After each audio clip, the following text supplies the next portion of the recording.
It is the entrance ceremony for the Demon Academy, and the Academy's principal steps out before all the applicants. Her mere presence sends shivers down their spines, and she announces that they will now be tested for mental endurance. Right away, she releases an aura so powerful that the students can't stay on their feet and struggle to breathe. They simply collapse in front of the professors, who are already used to seeing this happen every year. After 5 minutes, only 8 students remain standing, and after 10, only 1. But the professors are certain that even he will fall soon. Suddenly, this guy releases an aura so powerful that it shocks the professors. Even the principal is surprised by such power. One of the professors even feels so threatened that he wants to kill our boy on the spot. But the principal stops him and instead strengthens her own aura. Even that doesn't help. Our guy continues to stand until the very end of the test. But just a few days ago, he was only a novelist named Nam Woo-hyun living in the human world.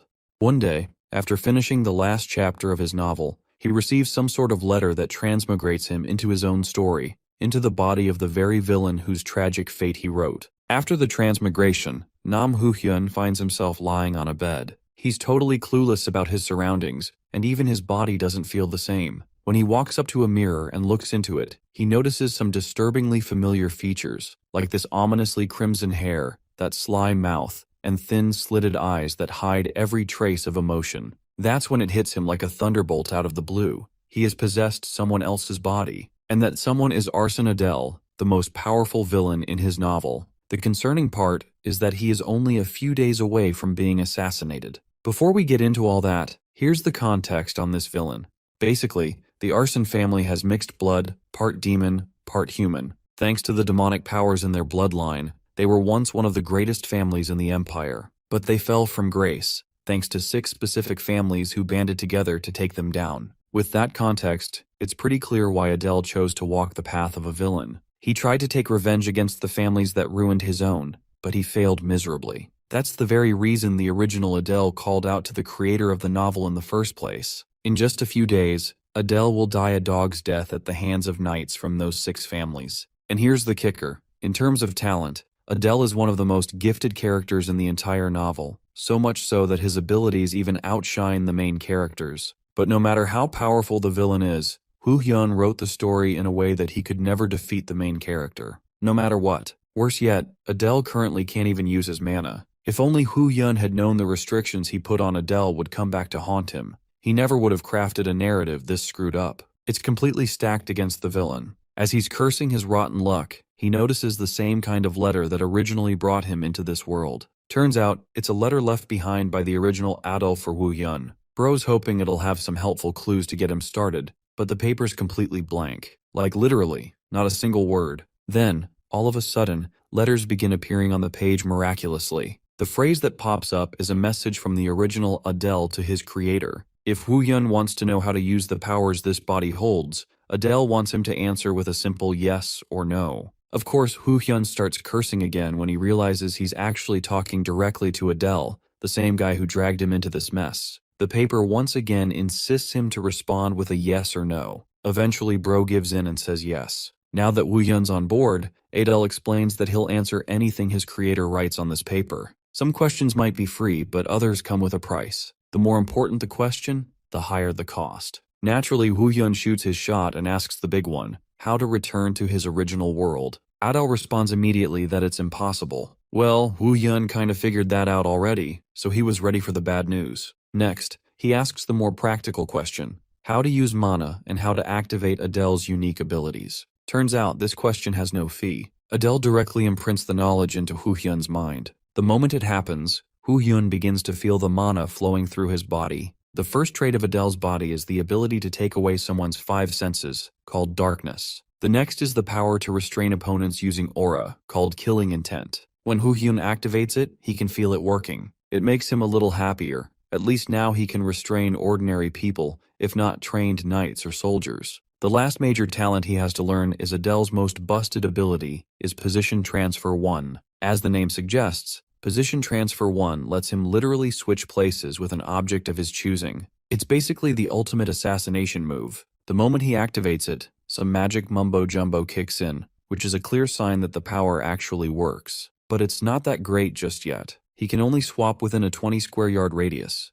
which is kind of underwhelming compared to Adele's powers in the original story. Still, if he keeps practicing every day, he'll improve. So, he decides to test it out by swapping places with a suit of armor nearby. The moment he activates it, he vanishes from his spot, and the suit of armor appears there. The swap is successful, but bro doesn't exactly land smoothly. Guess he just needs more practice. Meanwhile, a group of knights is marching straight toward his residence, ready to claim his life. At the Arson family estate, those knights finally arrive at their destination. Representing Leon County with his determined eyes, Captain Feltz learns from Adele's servants that the villain is resting in his room. The servants are worried that Adele hasn't even moved for days and he's locked inside. Barging without warning, Feltz and his men confront their target, who is casually enjoying himself as he comments on the captain's brutal mission to eliminate a young man. Without listening to Adele's words, Feltz merely orders his men to eliminate the kid immediately. But they weren't ready for our boy's position transfer ability, allowing him to switch positions with any object in a set radius. Targeting the knight's blade that was about to attack him, he initiates the ability and lunges forth with the knight's sword in hand. His unexpected assault is a successful hit, slashing his opponent and surprising Feltz and his men. Backing away from his first kill, the villain simply awaits for the next person to mess with him. Feltz still seems confident with his numbers and orders his men to attack the guy head-on.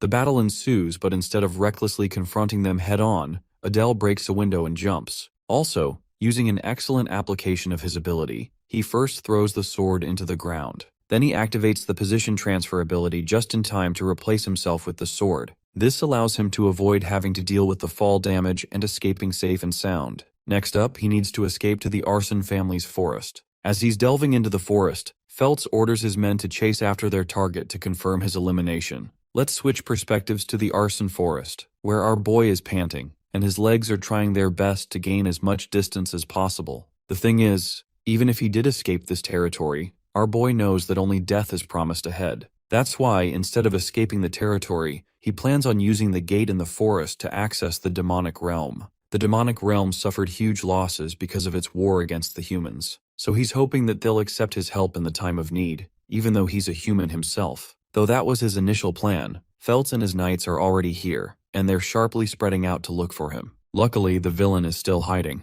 but he's struggling to find the exact location of the gate. Having a rough idea of where the gate might be, steps on a twig and immediately draws attention with the noise. Feltz is done playing around and exerts his immense power to destroy everything in his path. He's finally located his target, which is bad news for our boy, especially since he's only got 2 more position transfers to use. His priority is to find the gate instead of fighting. But at this point, the author inside of Adele's body is starting to feel unease. That's why he consults Adele's true spirit and asks for the location of the gate. Since this is secret knowledge, it comes with a cost of 100 gold coins or a special relic boasting A rank or more. The author is freaking pissed that he's trying to negotiate something like that in the middle of the time trial for his life. Unfortunately, Feltz's latest attack catches up to our boy, who is sent knocking into the tree. With him down, the ruthless captain prepares his sword, questioning if the atrocious villain truly thought he could live if he ran for his life. Carving an eerie smile on his face, Feltz promises that Adele will meet his end today. Despite being injured, the young man responds with confidence. He did not know much about anything, except for one thing, that he was determined to survive. Realizing that he's at the verge of his life anyway, Adele gets up to use a final measure against his opponent. Feltz finds his persistence annoying, though he respects the half-demon for boasting his pride as the patriarch of his family. In response, Adele reminds him that knights like the captain and his men shouldn't even feel any semblance of dignity when they're out here ganging up on a young child. Bro literally ends his damn life by telling Feltz to switch professions to being a nanny instead. Yeah, that's gonna take some serious ice to cool from. Completely provoked, the captain points his blade at his target, coldly declaring that he will no longer hesitate to be ruthless with his blade. He plans to ensure the sword plunges the kid's heart. Feltz lunges forth to deal the killing blow, not knowing that this exact moment is what our boy had been waiting for. He whips out the special note that he uses to communicate with Adele and forces its contact with Feltz's sword. Maybe you guys don't understand what's going on. Our boy is so smart, he used his opponent's special artifact as the cost to know the answer to his question. This achieves his goal and also takes away Feltz's weapon. Adele's got that happy, "I fooled you, bruh" smile on his face, while the captain's blade disintegrates to nothingness, much to his amazement. The position of the demonic gate is made clear as the reward for the artifact, and so our boy utilizes position transfer again to leap away. Feltz tried stopping him, but the incompetent captain just lost his chance. The villain escapes to find his special gate. Having finally located the gate that exudes red tendrils of dark energy, Adele has achieved his purpose. But this guy Feltz is like a damn cockroach. He chucks a freaking log at our boy, and the moment it is about to make contact with Adele's head, he activates the final usage of his position transfer, promising to see the captain again someday. Feltz is frustrated that his target escaped to the demonic realm, a place where only darkness awaits him. A while passes, and we get to see Adele sitting on his own and chewing down some meat. He wonders how long it's been after he successfully passed through the gate and entered the dungeon. This dungeon is actually a humanly made dungeon that someone created using the secret demonic arts. Now he is rather surprised to find jerky in a bed placed here. Adele wonders if it was intentionally being used to protect some kind of treasure. Also, there's a special barrier that deflects any blades from the front. There's also a stone guardian here, which only further adds the mysterious origins of this man-made dungeon. The stone guardian looks creepy by itself, and even Adele knows that if he crosses the barrier to challenge it, he will literally get bitch-slapped, so he won't be trying that. Finally, the special note illuminates as Adele's true spirit communicates with the author, warning him of a penalty for manipulating the rules of the price. This is because he tried forcing Feltz's sword as a sacrifice. This trick will no longer work beyond this point, but even the author thinks that it's crazy already he was able to use it at all. Also, he's not even being punished for it. Suddenly, the author's attention is drawn to a stone which appears different from the others on the wall. Interacting with the stone, he realizes that it's only thanks to Adele's powers that he's able to perceive certain things. An assertive voice responds to him interacting with the stone, telling him that he does not possess the right to use this function. Our boy strongly suspects that this stone must be the key to the deactivation of the barrier. Since he can't use that, he's planning on using another way to escape. Past the barrier, he sees a stone that likely fell from the stone guardian's body. Even though it is a stone, it might prove to be useful in this case. Activating his position transfer ability, the author switches places with the piece of stone, safely exiting without needing to activate the function. But this dude is too caught up in his excitement and forgets the demonic stone dragon that was outside. The creature roars in his face, alerting him to be wary. The scene cuts to the demon's castle in the realm, where the patriarch of the bear's family, Crete, is observing the sight of his servants busy with work. He comments that it's probably because of his daughter's raid attempt that his people are working overtime. Crete doesn't know how to handle the situation. The thing is, if his daughter succeeds, she's going to be granted the right to enter the Seitan,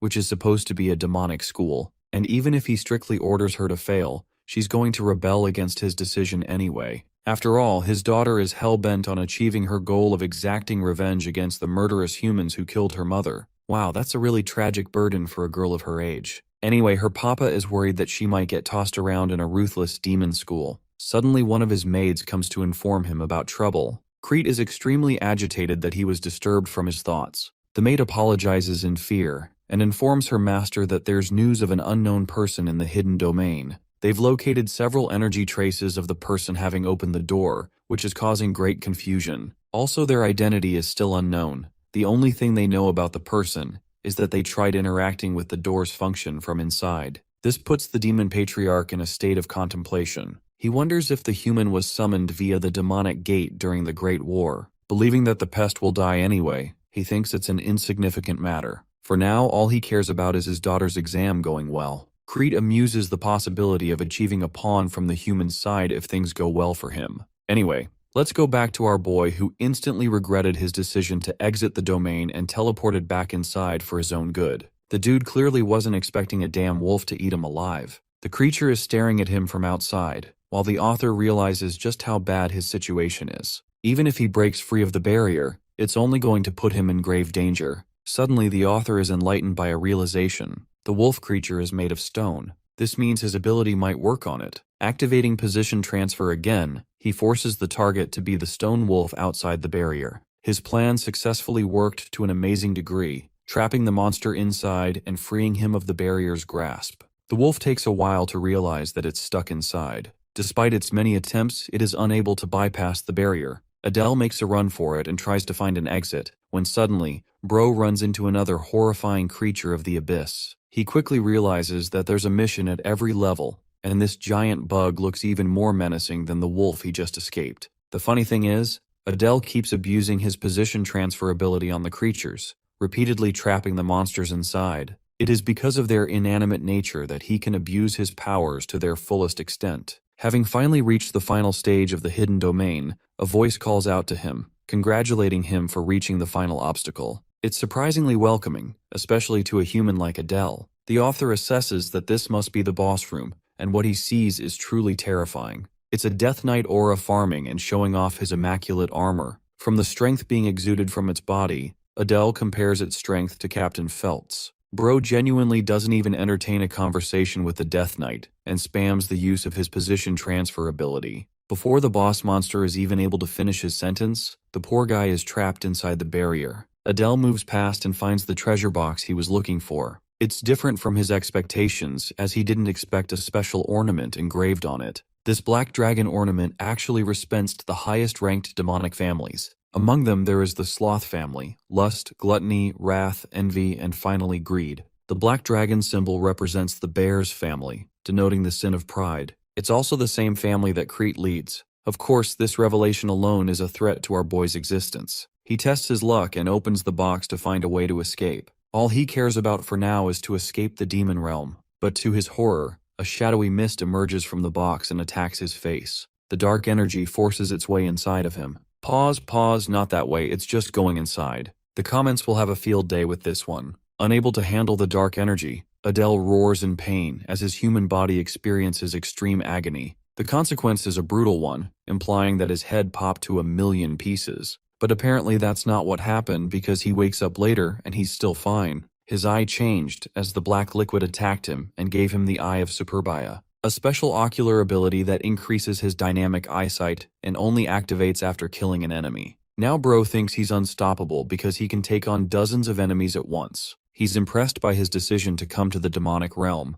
and from here on out, he prepares himself for what's to come. Ahead of the chest is a giant doorway. Adele wonders how he should act, because there's going to be tons of forces lined up to seize him outside. Going outside practically ensures his death, so he has to think of another way. He amuses the possibility of surrendering faster than light, which is funny, but that's not going to work either. Right now, the issue is that he belongs to the arson family, and the moment the demons find out about him, they're gonna kill him. So he goes on to cover the insignia on his neck. As for the Death Knight from earlier, Bro is out here busting his sword against the barrier and demanding to be freed. The troubled Death Knight alarms him that Her Highness is coming. But of course, Adele has no idea who that is. It was at this moment he finally realized why there were rock beds and jerky around the hidden domain. It's because this hidden domain is a testing ground for the higher families to train their children. It's important for him to know what he's dealing with, so he immediately takes out his special note to communicate with the real Adele. The author inquires about the closest character to him right now. Once again, Adele's soul demands a sacrifice to offer a response to that question. Unfortunately, the author's at a pinch here. So instead of paying with gold or artifacts, he spends 100 points of his mana, which is a brutal way of handling things. Finally, the answer to his question is revealed, as the person most closest to Adele is Renee herself, who is the youngest daughter of the demonic patriarch of the Bears family. Our boy faces an "oh shit I am screwed" realization because there's no way he is beating her. The Eye of Superbia, which he stole, is supposed to be her reward for completing the training, and our boy literally stole the achievement. Because she's got plenty of authority in the demonic army, Adele is assuming that she's going to annihilate the Stone Guardians and show up in front of him. That is exactly what happens as Renee slices the Death Knight to pieces and confronts the human before her. In a serious tone, she demands to know the man's identity. Realizing that there's genuinely no way out of this one, Adele concedes by kneeling before her. He actually manipulates her by telling her that she successfully completed the hidden domain and became worthy. But the demonic princess is genuinely pissed in not having any of it. Sweating bullets knowing he might die here,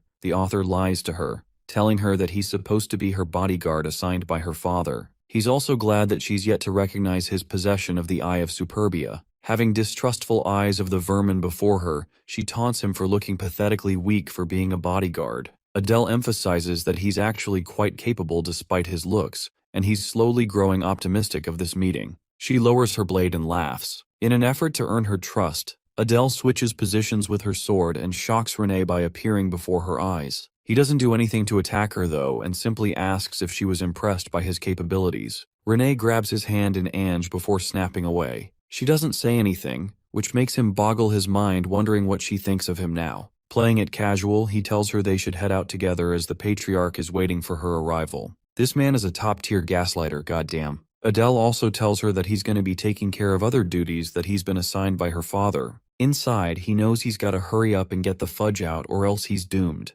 Finally, he opens the door, causing Renee to become startled at the sight of her father. She wasn't expecting him to be here with his men. Intrigued by the whole situation, Crete finds interest in the human. Meanwhile, our boy is out here questioning his existence because now he's got to come up with an excuse to fool her dad too. He's going to be killed on the spot if they realize what he's done, but for some reason, Crete has yet to lift a finger. Crete attends to his daughter and asks if she cleared the domain. After confirming that she did, the patriarch requests the human to follow after him. Not knowing what's in store for him, the author ponders what's about to happen. He quickly follows suit, and he can't even consult the special note anymore because he doesn't have enough mana or things to offer. Having arrived inside the family mansion of the Bears family, Crete signals everyone else to return to their quarters. Glad that he's being given the chance to escape, Adele is celebrating on the inside. That is, until he realizes that there are guards secretly watching his ass in case he tries to defy orders. In his office, Crete meets his daughter,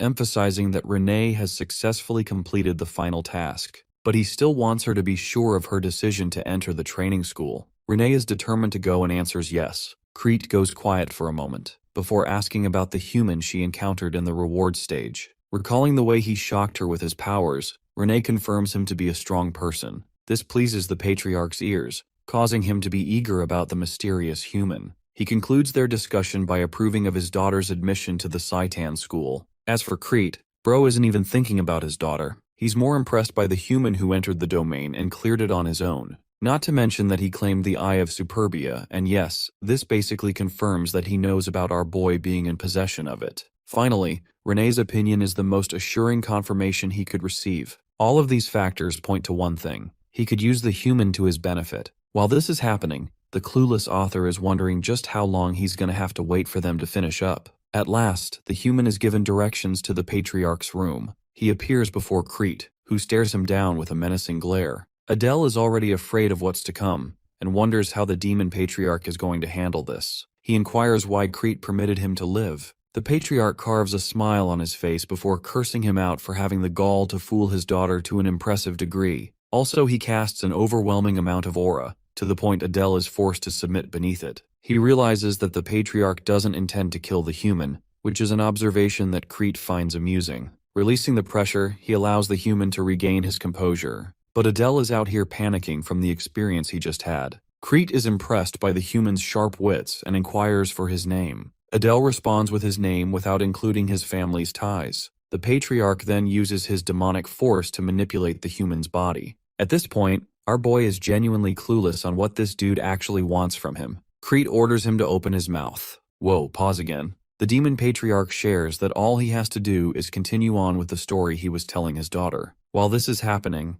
a dark energy enters our boy's mouth, choking him from the inside out. Crete reminds him that the poison inside his body will kill the human instantly if he ever tries to deceive them. Adele is out here choking on his words, while Crete casually tells him that he's going to offer him a nice place to stay for later orders. The one-sided encounter meets its end with Adele at a loss for words. In the next scene, he is shown his new quarters to stay. Unfortunately, Adele doesn't have much choice but to accept what he was given in this shabby house. He's glad enough that his life was spared for the time being, even though it feels like he's being used as a tool. Also, the author is glad to have earned the patriarch's acknowledgement, which may turn out favorable for him in the long run. As far as his goals are considered, the dude has to do something about the damn poison inside of his body. Smartly making use of his position transfer ability, Adele forces the inanimate poison out of his body. He can't even think about what horrors would have been caused if something else had been teleported from his body instead. Anyway, Adele doesn't want to kill the poisonous creature, knowing it will alert the demon patriarch.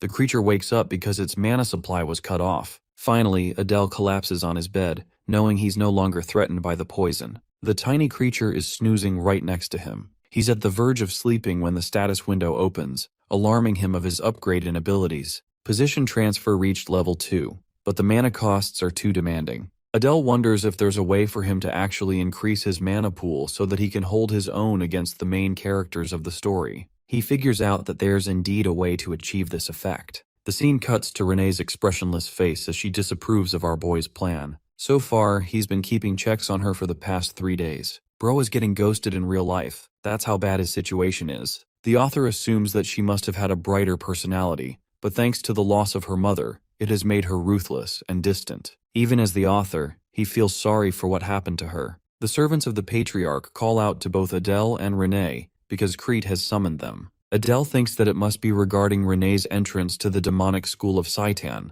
Of course, despite her accomplishment of successfully clearing the hidden domain, Saitan was on another level. Crete tells his daughter that she's destined to die after a while, and if that happens, she'll never be able to achieve her goals. This causes Renee an air of disappointment and sadness. Meanwhile, Adele is out here feeling like a third wheel to a parent-daughter conversation. To both of their shock, the demon patriarch entrusts her bodyguard to help keep her safe. To his surprise, the girl literally rejects this offer, which is really funny considering that she's willing to trample over her own goals just to get away from our boy. The thing about Saitan is that it's the only school where the promising heirs of multiple demonic realms gather. They're constantly experiencing conflict with the imperial school of the main characters, and in the original story, Renee was destined to face her death because of the conflict. It's the worst location on the planet, because death is always just a matter of time for the demons there. Despite that, Renee is prepared to go there. As for Adele, he thinks it's the perfect place for him to increase his manpower and his network. After all, since he's the author, he knows about the events of the story that will occur at the school. Shooting his shot, Adele agrees to go,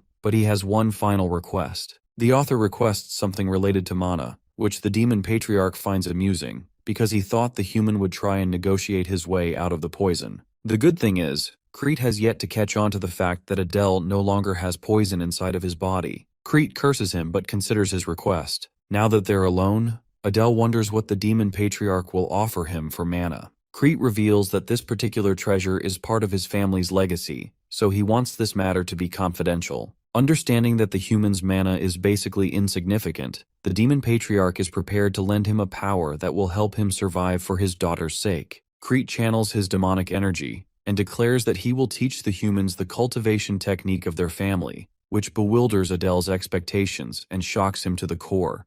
The demon patriarch requests the aid of the demon god to bestow the powers of the demons upon a human. Crete's chant comes to an end and his body is flared up with purple demonic energy. A smile is formed on the patriarch's face, who is impressed that our boy's mental fortitude is impressive to have maintained his sanity even after the power boost. Adele learns that his cultivation technique will help him receive mana directly via the demon god, which means he's pretty much got an overpowered storage of mana now. Interestingly, Crete has noticed that the human's family has its ties to the 7 deadly sins. Though the human attempts to feign ignorance, the demon patriarch emphasizes that he's not worried about any betrayal schemes coming from the human. After all, the poison worm will take care of everything if he did in fact turn out to be a spy. The author is rather surprised to learn of the half-demon's family being connected to the 7 deadly sins, even though he, as the writer, never really included this in the original story. Crete tells him to leave, and in the next scene, we catch our boy in the forest meditating on his own. He believes this place should be suitable for him to practice his powers,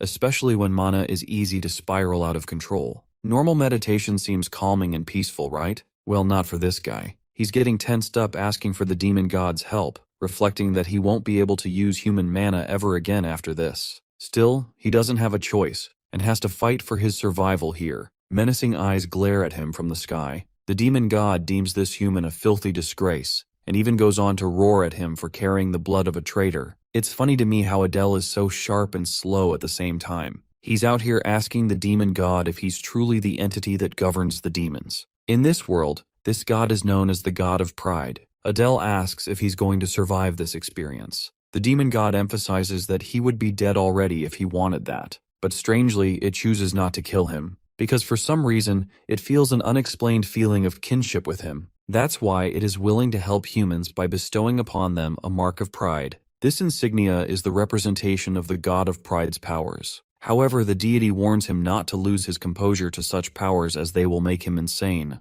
Adele has now acquired the power of a god, increasing his chances of survival in this hellish dimension. At this point, he thinks his entire body will end up getting covered with marks and tattoos. Suddenly, the author senses the presence of someone spying on him from behind. Renee gets spotted, much to both of their shock. This is really bad for him, because her father clearly didn't want her to know about this. She mutters the words "dark priest," which fly right over his head. Fast forwarding a month ahead, Adele has been training relentlessly, and his mana supply has tripled in that short period of training. He suspects that he'll have enough mana accumulated to surpass the heirs of all 6 houses of the human realm in a few years. In his current state, he can easily conquer the hidden domain without teleporting. Apart from that, Bro is questioning why Renee has been lately training in front of his house, instead of the training grounds. To satiate his curiosity, he decides to confront her. Thankfully, Renee hasn't been avoiding him like she stubbornly used to. Adel thinks the girl probably misunderstands him as some kind of priest who can communicate with the demon god.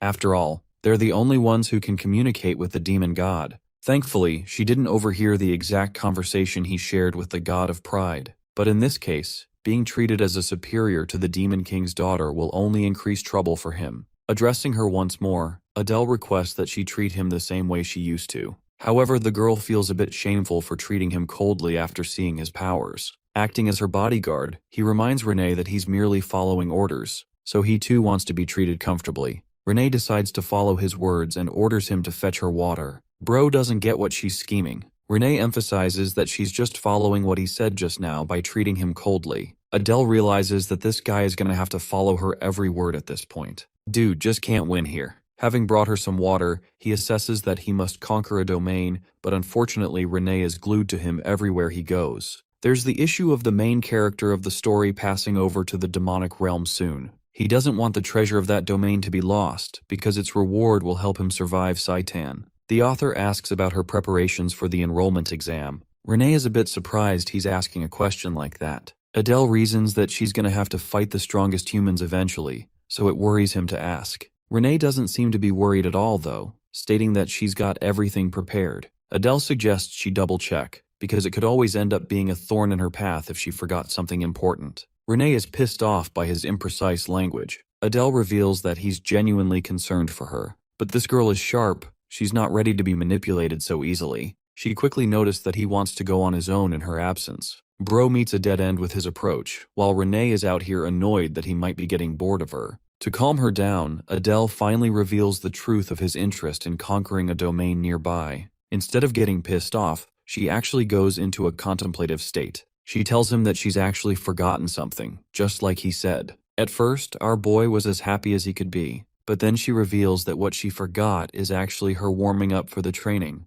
Long story short, the girl wants to go with him to conquer the domain and warm up her skills. She thinks it would easily be conquerable in one day. Of course, Adele is worried, but he can't exactly deny her as his superior. Let's explore more about this secret domain. It's titled the Domain of the Undead, so you can only expect what's going to come next. The Domain of the Undead was once ruled by the necromancers, but now it's nothing more than an abandoned site filled with the undead soldiers after the necromancers were killed in the war. Renee has extensive knowledge about the domain, and it brings her worry because it's dangerous, as it's a middle-upper level domain. Right now, the number of the undead soldiers is worrisome. That's why Renee's help will be necessary in this mission. The only problem is, going together will make it harder for him to escape with her. And if the news reaches the Patriarch's ears, he's going to get in trouble for putting her in danger. So that's why he requests her not to come, highlighting the Patriarch's reaction for leaving without his permission. But this demonic girl is already prepared. She knows a secret exit from the mansion. She takes him to the secret hole that no one knows about.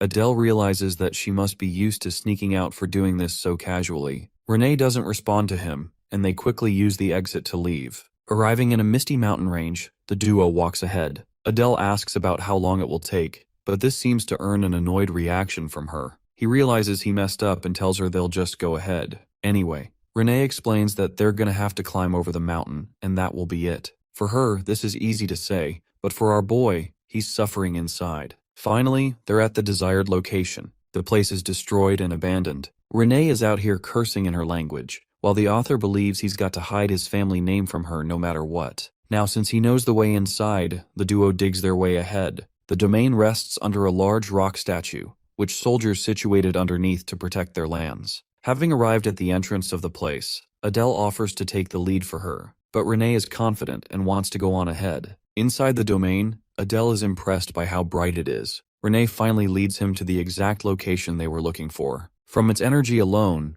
the author judges that it's an even more powerful region than the Bears' training grounds. He suspects 100 graves to be buried here at least. Renee and our boy are moving on ahead when suddenly, a bonehead and his fellow friends emerge from the ground. These bald bags of bones surround the duo from every direction. Channeling her abilities, Renee unleashes her advance and disintegrates the skeletal soldiers like paper. Right now, Adele is really glad that he brought her along. He understands that at least one necromancer must be casting the use of the soldiers, so they need to target him. He blocks an attack and tells Renee that he'll be right behind her. The defeated soldiers only end up resurrecting again, much to her shock. The necromancer leading his troops stares them down, impressed by their audacity to step foot in the domain. He ordered his soldiers to eliminate both intruders. This is bad for the duo because the undead soldiers keep on reviving. Adele instructs her to keep on advancing and target the necromancer. As for him, he's busy helping create an opening so she can execute on her goal here. Defeating more of the soldiers, the author tells her that he's got this side covered, so she can focus on her role. Channeling her powers, the demon patriarch's daughter lunges forth to kill the necromancer.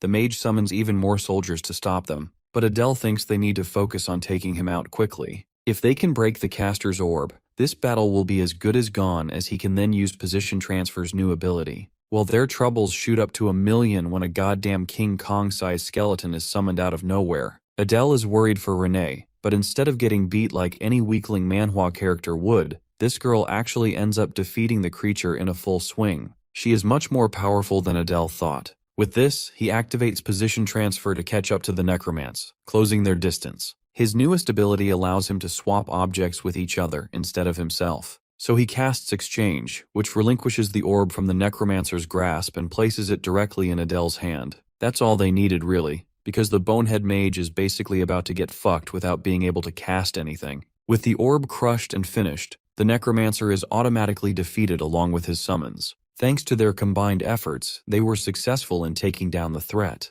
Interestingly, the necromancer's final words are one of gratitude for the human. Adele faces a stark realization. He's the one who wrote the tragedy of this place in his story. And because of that, he really feels sad for his characters, and hopes that they're now finally able to rest in peace. Renee questions if there's anything else for them to do beyond the boss battle. Of course, there's the reward collection. Finally, he'll be able to get his hands on the item he so desperately requires. The item is called the Fang of Darkness, a dagger made from a special steel of the demon realm. With it, it can convert darkness into mana and increase one's abilities in the dark. The second item is a ring called the Eternal Full Moon, allowing the user to quickly absorb mana with moonlight. Adele is quite impressed by the dagger, and realizes that he can max out his darkness trait with this weapon. As for the ring, he doesn't really have any use for it, so he turns to Renee and offers it to her. She's okay with the reward and accepts it. Acting like a gentleman, Adele places it on her finger, causing her to visibly blush from the experience. She quickly draws her hand away, acting cutely in confusion. Our dense protagonist has no idea why she's acting in this manner. Renee, still feeling flustered, feels the effects of the ring coursing through her body. She really likes it. Next up, Adele decides to keep all of the gold from this place. But bro's dreams are ruined when Renee goes into her killing machine mode and warns him not to be selfish. With the domina finished, the duo return to the mansion right before dinner. Next, they continued to train together, and another month passed eventually. The author was making great progress in the demon realm. He'd acquired just about 1,300 mana, which is comparable to the mid-tier demons in the realm. Finally, the demon patriarch summoned them a few days later, permitting them the chance to enter Saitan at last. The time has come for both of them. They will be going to the capital for the entrance exam. With their preparations wrapped up, the patriarch orders them to just leave. He doesn't even care about a proper farewell. Seeing Renee's expression, Adele realizes she is sad. She simply bows before her father and leaves. Next up, our boy does the same to accompany her. But before he leaves, Crete stops to remind him that he's got high expectations for the human. And this scene is sad in a way the patriarch is wishing a human some hope, but not his own daughter who needs it the most. In the next scene, their carriage is prepared as Crete stares them down from above. The author notices that even demons must have considerate feelings for their children because he can tell Crete really cares about his daughter. Right now, the author may be worried about his future, but he's willing to do whatever it takes to achieve his goals in the demonic school of Saitan. Their journey starts off with a bumpy ride. Ever since they left the mansion, Renee has been scarily quiet. He wonders if he's at fault. At last, she turns to look at him with a strong glare, reflecting how he is much more handsome than she initially thought. Bro is getting rizzed up by a demon baddie. That should have been me. Like an average Joe fumbling with a goth girl, this man is out here chatting about the weather because he doesn't have anything else to talk about. Even she thinks he's kinda dense, and that he isn't really particularly strong. At this point, she's doubting her assumptions of his rank as a priest. Meanwhile, Adele is questioning what's up with all the staring. Renee calls herself stupid for doubting his powers when she witnessed his conversation with the literal god of pride itself. The way they're thinking about each other is funny, because Adele thinks he's in trouble while she's out here catching feelings for our boy. Now let's talk about the thing our boy did earlier by giving her the ring. It's actually called an eternal vow in their dimension, and it's basically their way of marrying someone. Even though Adele did it without uttering a word, she's curious about the kind of vow he made when doing such a thing. The once expressionless demon is really interested in knowing his feelings. Anyway, Adele reminds her that they'll be arriving in an hour. His empty words only make her even more pissed because the chick was out here daydreaming a romance in her head. Without telling him anything, she simply goes on to take a nap, keeping Adele in a mystery. An hour later, they step outside the carriage with their luggage packed. The capital of the demon realm is huge, and it resembles the human realm's capital a lot. Even though the demons here have horns and some physical differences, they're not too hard to differ from humans. The elite demons are known for having marks on their body, like a blonde who has it on his neck. Renee tells him to keep up and he follows suit, asking where they're headed. Since the entrance exam is in 2 days, they'll need to register before that. Since it's in 2 days, Adele suggests touring the capital in that time, but she appears disinterested and doesn't want to travel. Adele still thinks he messed up, but once again, she shuts him down to register for the exam. Recalling the backstory he wrote for her, the author realizes that Renee never left her house because of her mother's death. So she should be feeling freedom here, but for some reason she's appearing disinterested in her surroundings. Anyway, they're in Saitan at last, an incredible university that is triple the size of an ordinary one. The receptionist here is an old man taking care of the registration process. Adele steps up to speak on his lady's behalf, much to the guy's shock as he points out that Adele doesn't even look like a demon to begin with. Even worse, the egghead calls him out for being a half-demon trying to apply to Saitan's exam. At this point, our boy knows that his future here is going to be really painful to deal with. The angry egghead continues his rant until he recognizes the horns of the demonic princess. Renee mentions that she's from the House Bears and that her guard will be admitting along with her. Humpty Dumpty follows her words, even though he calls the guard a pathetic half-demon trying to enroll in the best demon academy. Renee is done listening to his arrogant words and reveals a hint of her power for insulting the Bears family. Bro wants to get in trouble for no reason. Just do your job, baldhead. Anyway, Adele mentions his name and house association to House Pixie, and with that, the registration process is finished. To explain why the receptionist is behaving this way, the author internalizes that the half-demons actually ended up banding with the humans in the war. That's mostly why the pure-blooded demons are mad about them. Anyway, with the registration finished, they need to get to their inn for the night. Having located a nice-looking tavern, Adele thinks it should do the trick. But this rich and spoiled brat has her own complaints about the taverns here. Adele reminds her that they don't have her daddy's money to play with, so their options are limited.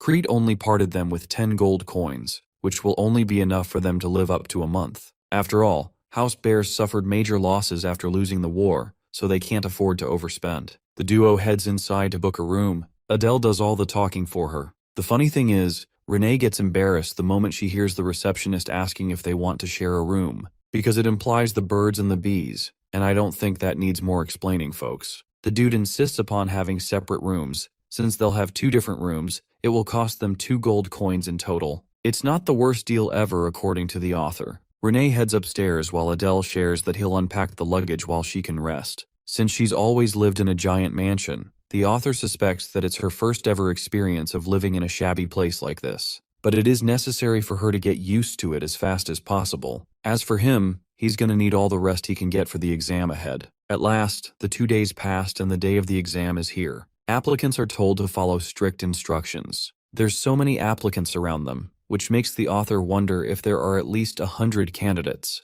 The fact that so many of these talented people are signing up to kill the humans is enough of a warning sign to our boy, because the moment his identity is leaked, they're all going to jump him. The supervisor of the exam orders the students to bring out their ID and board the train. It's the last thing he expected in the demon realm. For the demons, they've actually set up dimensional gates to block intruders from entering their realm. Trains are the only way to cross paths in Saitan, and at this point, the author wonders just how large Saitan really is for having a train system installed so easily. The two of them board the train and arrive at their destination in mere moments. Finally, they're in front of the Grand Demon Academy. Applicants are told to follow their guide and enter the auditorium for their exam. They walk inside. Adele is left speechless by the luxurious ornaments. Every glance is overwhelming to him. He also notices that only young demons have come to take the exam, which makes it likely that the other heirs of the 7 deadly sins also showed up. Donning full black trench coats, the author realizes that these people must be the instructors. Now,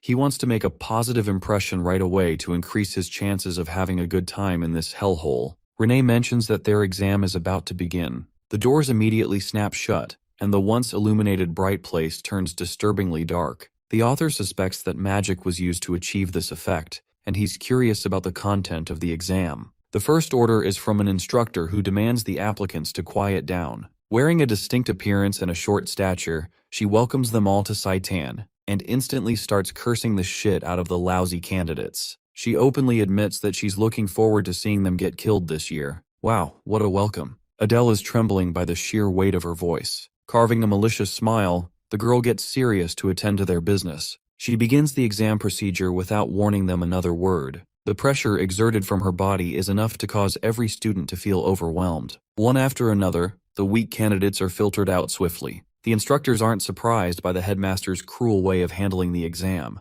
Yeah, that crazy psycho chick is actually the headmaster of the academy. Also, this test is one of mental fortitude. The reason Headmaster Lucian selected this test is because she wants to see if the candidates have enough power to withstand an interrogation by the humans if the situation comes to it. 5 painful minutes were endured by the candidates, and almost none of them were left standing, except for Renee and Adele and 6 others. The instructor initially had high expectations from the 100 candidates that showed up to take the exam. Still, it's more impressive than last year, which is a good improvement already. This batch of candidates especially includes the heirs of the 7 deadly sins. The instructors are confident of their arrival. However, they're shocked to find an unknown guy holding his ground. This kid is different from the heirs of the demonic families, and the fact that he maintained his sanity for 10 minutes is proof of his caliber. However, beyond this point, the instructors believe that the kid will cripple and fall. Though Adele is experiencing extreme agony, the male instructor senses a pulsing dark energy exuding from his body. They're all shocked, including the headmaster Lucian.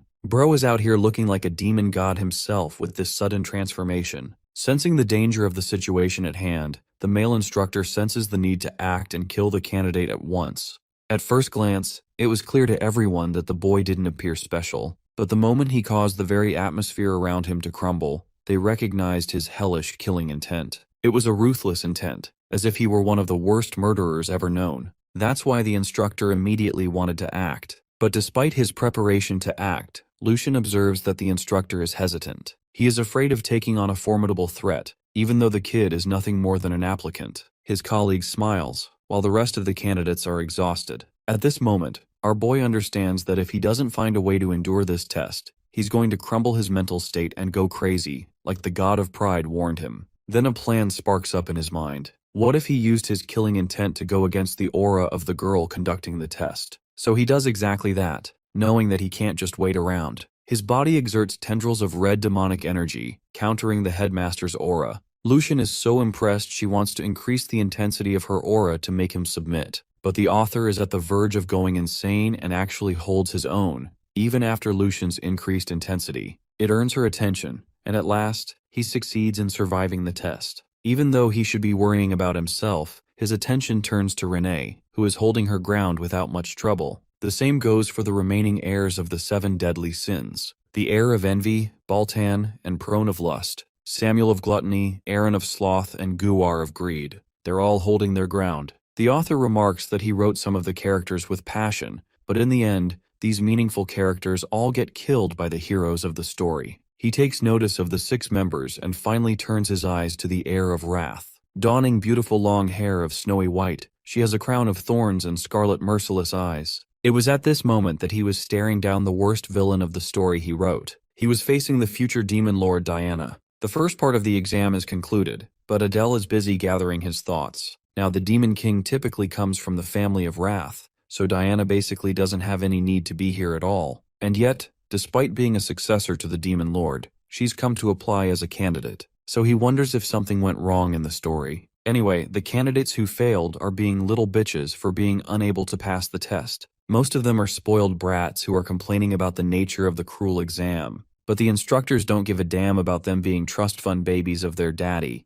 They make that part very clear to these rich imbeciles. The male instructor emphasizes that the applicants who couldn't even survive for 5 minutes are unneeded in the academy. And so, the gates are closed on the failed candidates. This first exam alone is enough to show just how ruthless the demonic academy is for treating its candidates. Luckily, Adel passed, and he also observes that Lucian is actually the headmaster instead of a typical supervisor. She alone is the strongest person in the demonic realm, despite her cute-looking character design. Though he was lucky to survive the first test, he needs to hold his ground for the ones remaining. After all, most people fail in the second exam. While this is happening, the author notices that Renee is gathering a ton of eyeballs. She's got a lot of fans for being super strong with her combat ability. It only makes sense that the heirs of the 7 deadly sins are famous figures. They were able to withstand Lucian's aura as well. Poor Adele is a bit disappointed that he isn't getting noticed like all the others, especially since he stood his ground. Renee comes around praising her so-called bodyguard for passing. Though he passed, the author is satisfied to have shown to the instructors that he isn't a normal candidate. With this impression, they will be sure to remember him, or so he thinks. The male headmaster demands their attention and properly introduces himself as Ares, the instructor in charge of their education. This guy looks so intimidating that Adele thinks he probably keeps a secret knife in his pockets at all times. Ares congratulates the candidates who passed and elaborates on the test's purpose to test their mental fortitude in case they were to be interrogated by humans. The 8 applicants who survived will be granted extra points, and if they succeed in the second exam, they'll all gain access to the weaponry. It's Christmas for our boy, who is as happy as he can be for getting a chance to obtain such a prize. Well, the other candidates are equally as annoyed for failing even more now. Ares starts by explaining the nature of the second exam. First, they will show off their abilities, regarding the kind of talents they each possess to face the humans. They will be assigned a class depending on this specific exam, so they must be careful to bring out their best. Adele understands what is being asked of the applicants here, though he wonders what kind of humans they'll be going up against in this exam. Ares showcases them the opponent they will be facing for this special exam, and with the snap of his fingers, he summons a creature born from the essence of light. Donning a distinct set of armor and a recognizable sword, Adele immediately realizes that they're about to get destroyed at the hands of the strongest hero among the 6 great human families. It's basically the definition of fighting the final boss of the game while you're at level 2. It doesn't make any sense for this overpowered dude to be here. Renee observes his reaction and wonders if he knows about the guy. Of course, poor Adele can't even reveal that they're gonna go up against Ninai Sel, the head of the Ninai house, and a man closely related to the protagonist of the main story. To make matters even worse, the author internalizes that John Wick's overpowered cousin over here is actually the protagonist's father, the sword saint who stands unrivaled with his sheer talent alone. Some of the candidates are smart enough to recognize who he is, and they've already given up hope to pass this test. It's not a surprise they know about him, since this guy is a one-man army responsible for bringing down multiple demon houses on his own.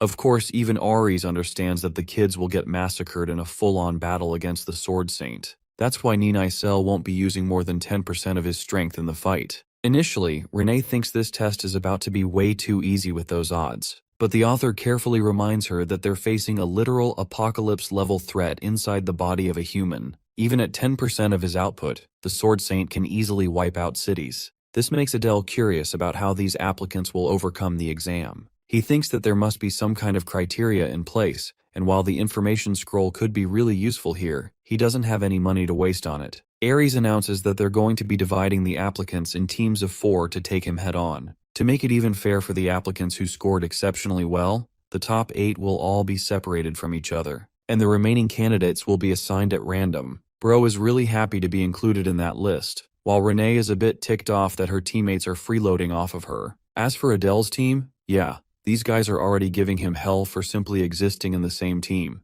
Renee gives him a cute tap on his shoulder, gesturing to him to return safely. Adele happily wishes her the same. And that's how 33 groups were formed. Adele was the leader of the last group, and his team members include Kina, Chris, and Sanchez. He doesn't recognize a single one of those names as the author, which means they're pretty much NPC characters without any specialty in moving the plot. Kina and Chris are really nice and greet him well, but Sanchez appears to be a stuck-up emo bitch with issues. He immediately attacks our boy with his words, shaming him for being a half-demon. The situation is so bad for the author that even the NPC trash characters are out here grilling his ass. Anyway, he ignores it and encourages the group to do their best. First off, he wants to clear off some roles for his team, so he starts with Chris in an effort to know about their abilities and skill sets better. Chris cooperates nicely, showcasing his mana transformation ability to morph a triangular prism into armor and sword. Though his abilities lack high killing intent, they are versatile and can be used in a number of ways. This is a really good sign to Adele, who wanted this kind of teammate. Kina is next and explains that she's a support player instead of a damage doer. With her powers, she can amplify the speed of her allies by offering a prayer to the demon god. After casting her buff on Adele, she feels really exhausted,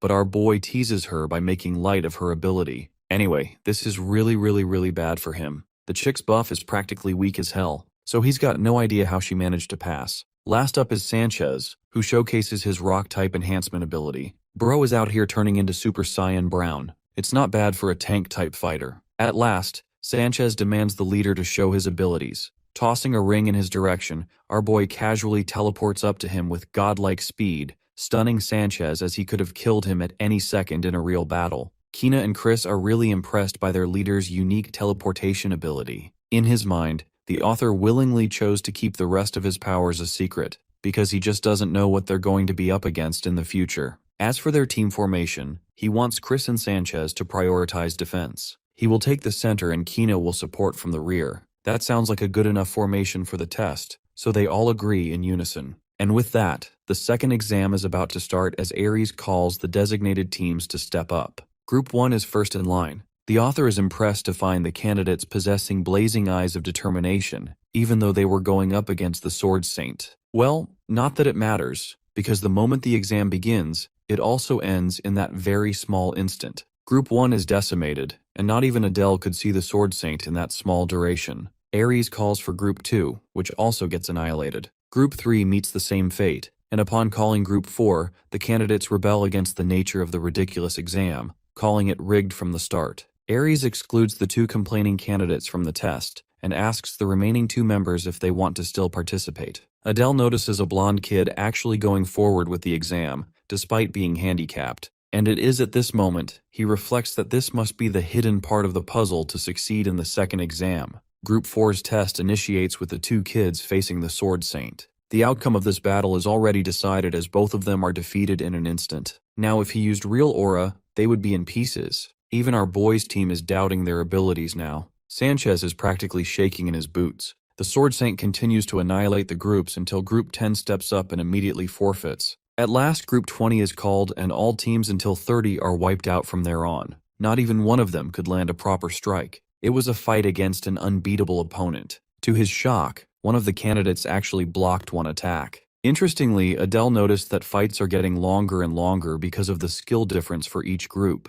Now, he is even more certain of the passing condition for the test. Their team is a bit scared because they're about to go up against him soon. Of course, our boy tells them about his genius plan. He's figured out the criteria of the test and believes that they should fight and persevere for as long as they can. After observing the way the instructors are handling the applicants, he is even more sure of his theory. Sanchez tries to object, but it's too late as their group is called up front. Our boy is confident enough to believe they will defeat the Sword Saint in a head-on battle. His words encourage his team and they are prepared to last the longest among the duels seen so far. Deep down, Adele is planning to use the talent of the strongest villain in the story to manipulate the odds in his favor. The fight begins with an interesting formation of Chris, Sanchez, Adele, and finally their support. Since he doesn't have much information about the Sword Saint compared to other characters, he wonders what they should do in this difficult situation. He tells the team to get information as the Sword Saint unleashes his first strike. Our boy roars to inform them ahead of time, but with a single swing of his blade, the barrier shield is shattered, and even Sanchez can't block the attack. The author tells Kina to prioritize enforcing Chris so they can prevent the impact of his fall after he was blown away. Next, he tells Sanchez to do his job, which is basically to withstand the full brunt of the attack. Thanks to his hardening ability as a tank, they were able to block the first attack. Adele sharply assesses a gap between the second slash and realizes that it has been a trap from his opponent. He doesn't want to exploit it because he believes it is a bait to draw them in. Anyway, focusing on the battle, he informs his squad of the second incoming attack. The team gets in position, but Chris is the first to face his limitations. Right now, only one attack was able to wipe out their team. So this next one will finish the job if they are not careful. The Sword Saint unleashed his attack, showcasing the same opening. This time, not even Sanchez can withstand its force as his body is getting severe cuts from defending his team. Sanchez thinks they're gonna die, but Adele is persistent in holding out for as long as possible, questioning his opponent's next move. At last, the Sword Saint lowers his blade. Unfortunately, the test is yet to be concluded. The Sword Saint is about to unleash a final attack, but Adele wants to confront it head-on. Carving a malicious expression on his face, the author declares that he will plunge a sword against his opponent's throat, a declaration that shocks his team. The Sword Saint prepares his final attack, and Adele tells Sanchez to withstand the blow without Chris's intervention. It's a crazy idea, but Adele knows what he's doing. The Sword Saint practically demolishes Sanchez's armor and sends him flying toward the ceiling. It's at this moment that the author utilizes position transfer to switch places with Sanchez, and in the small opening he was given, he activates position transfer again to concentrate on his opponent's sword. After terminating the blade from his hand, he targets the Sword Saint head-on, aiming to drive the black dagger against his opponent's throat as a final checkmate. The attack shocks the rest of the instructors, but unfortunately for our boy, he still misses to land the clear hit and gets kicked so hard that he chokes out blood. Still, being a persistent opponent in this battle, the author activates his darkness trait to engulf their surroundings. It's only thanks to Chris's barrier from earlier that he survived the kick, or else his body would have been crippled. Though his attack failed, he successfully trapped the Sword Saint inside a barrier without a trace of light. In this void, he has the clear advantage with the Blade of Darkness in his hand. In a place like this, it basically has limitless attack potential, so he is confident in his approach. Or so he thought, because the Sword Saint menacingly turns back and shoots him a glare, before appearing right before his eyes for another attack. Even Adele thinks he's facing a monster more demonic than any demon. But luckily, thanks to his control over the dark, he pulls the dagger from a blind spot and targets his opponent. This time, the Sword Saint failed to anticipate that our boy could cast hundreds of dimensional daggers. He activates the skill as it pierces the Sword Saint's body like projectiles, impaling him throughout. The state of the black void confuses Adele's teammates, while Ares realizes the fight is over. From the shadowy mist emerges one warrior standing and one defeated on the ground. Adele is the victor, and his performance has left the candidates speechless. His strategy worked, and even impressed one of the heirs. His teammates come rushing to him for his brilliant plan. Our boy is smart, and doesn't dive into the details of how he beat the Sword Saint. As for Sanchez, the poor guy is in a terrible state, but he's being helped out by the instructors. To his teammates' surprise, the exam isn't over. As Adele explains, they have to execute one last step. Plunging the blade deep into his opponent's body, the author showcases his ruthlessness to the instructors, even amusing the heirs. Fran thinks he's quite impressive for being a half-demon. However, she thinks he's still naturally inferior to pure bloods. Her words just now piss the heck out of Renee, who is releasing a murderous aura to signal her response. Fran wonders what's causing the bear's princess to act up with such viciousness. It sends a chill down her spine. The 7 deadly sins are already working their way, trying to intimidate each other for the sake of rivalry. Fran's servants are lousy simps who think she will win against Renee. Back to Adele, he notices Renee radiating bloodlust and wonders what's up. But that's not important as the instructor Ares approaches him and questions if the boy knows why he's here. Seeing his nonchalant response, Ares turns away, reminding the boy that he will be keeping close watch over him. Adele is a little disappointed he didn't get praised or something like that. Right now, a battle between Renee and Fran is being set up. Adele wonders about the identity of the demon Renee is facing. From her appearance, he realizes that she belongs to the House of Lust, but it doesn't make any sense that she's challenging Renee of all people. The author admits that he's naive for only writing deeply about his human characters and neglecting his demon characters. Fran sees the half-blood from the distance and calls him out for it. Bro wasn't expecting that, but this crazy chick makes it even worse by ordering him to become her slave. Hearing that, Renee gets even more fired up to kill the bitch, and she dives in to unleash her first attack. Seeing her guard being disrespected by the embodiment of lust, Lady Renee charged forth with her blade drawn. She refused to give Laurel Fron any time to respond. The two would have clashed if it wasn't for the instructor's meddling. He warned them that unnecessary quarrels inside the Satan campus are strictly forbidden. If they want to slice each other up, they should resolve their conflict outside the school. The students watching the fight were taken aback. If Ares hadn't intervened, something bad could have happened to two of the top prospects from the Seven Deadly Sins family. Renee promptly sheaths her sword with a scoff as Laurel shivered. With a concerned smile, Adele checked on his boss. She stared at him blankly as he gave her a heads up to take the stage. Instead of joining her group to take the test, Lady Renee pulled out a handkerchief and wiped Adele's sweat instead. She gently cleaned his face and complimented his good showing. It should have been me, not him. Lauren still hasn't learned her lesson and criticized Lady Renee for acting too close with a half-demon. Adele ignored her racism and was just glad that he was being treated a little better after passing the test.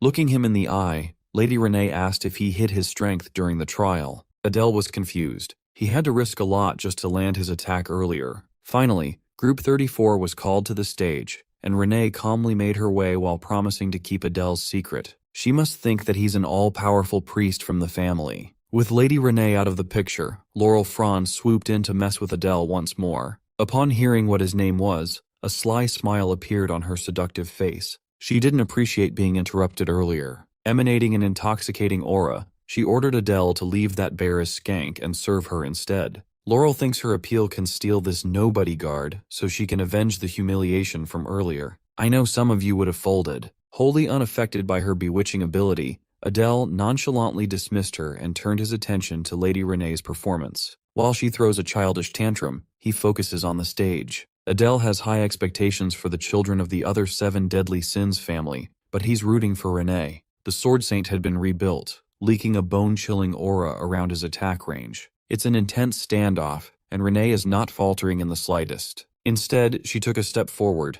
ignoring the three nobodies in her group completely. Her actions piqued even the future Demon Lord's attention. The air of envy, Balton laughed at her boldness. Adele, on the other hand, felt his alarm bells go off. Logically speaking, walking up to the Sword Saint is a death sentence. When the two were just inches apart, the aura showdown began. An old man and a young lady faced off to see who could aura farm better. After what seemed like forever, both of their expressions twisted with ferocity. The Sword Saint tried to stab her but ended up getting cut down in half, his sword and upper body sliced in two. Everyone was flabbergasted by the young lady's display of dominance. Without wasting another second in this stupid test and sparing another glance at his victim, Lady Renee quietly walked back and was welcomed with cheers. Even Instructor Ares was visibly pleased with her showing. Perhaps the most surprised of all was Adele. The Sword Saint must have sensed how good of a fighter she was and didn't dare to swing at first. Like a real stuck-up loser, Laurel scoffed at Renee's performance. Curious, Adele asked the heir of lust if a team comprised of Seven Deadly Sins heirs could defeat the real Sword Saint at full power. She laughed and answered that no life form can defeat the real Sword Saint as of now. Maybe if the previous Demon King was still alive, they would stand a chance. Besides, anyone with eyes would know that the pathetic fake they're using for this test is far weaker than the 10% power the instructors claim it has.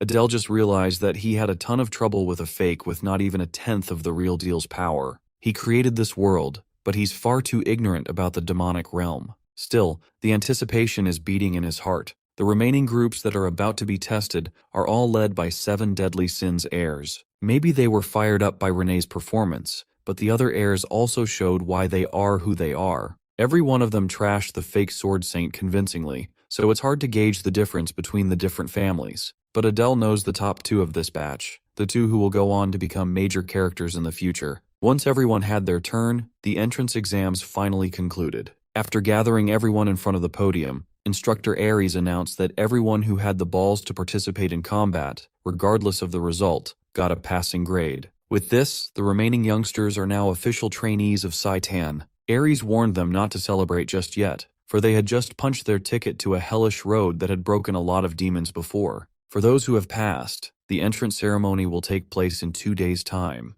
Those who have managed to defeat the Sword Saint must stay for a bit longer. Adele reckoned this must have something to do with the promise of the reward mentioned during the first test. The heirs of the Seven Deadly Sins, plus Adele, passed with flying colors, and they will have the opportunity to enter the armory. Before that, Baltan raised his hand in question. He asked if they could exit the armory with tons of weapons in hand. He's excited to see what Saitan has in store for him. This delusional question is par with the course for the son of envy, Lycan Baltan, who has an insatiable curiosity and appetite. Adele remembers writing quite a bit about this guy in his novel. Instructor Ares calmly retorted that trainees would have a hard time progressing on wielding multiple weapons, so they are permitted to only take one. Refusing to entertain more inane questions, he led them to the armory. He touched a wall's surface and a magical seal activated. A hidden door materialized before everyone's eyes. Ares added that this is a privilege that Saitan is giving outstanding trainees. Whether they make the best or worst choice is entirely up to fate. Instead of an armory, the entrance looks more like a dungeon gate. Ares instructed them to enter in the opposite order of the exam,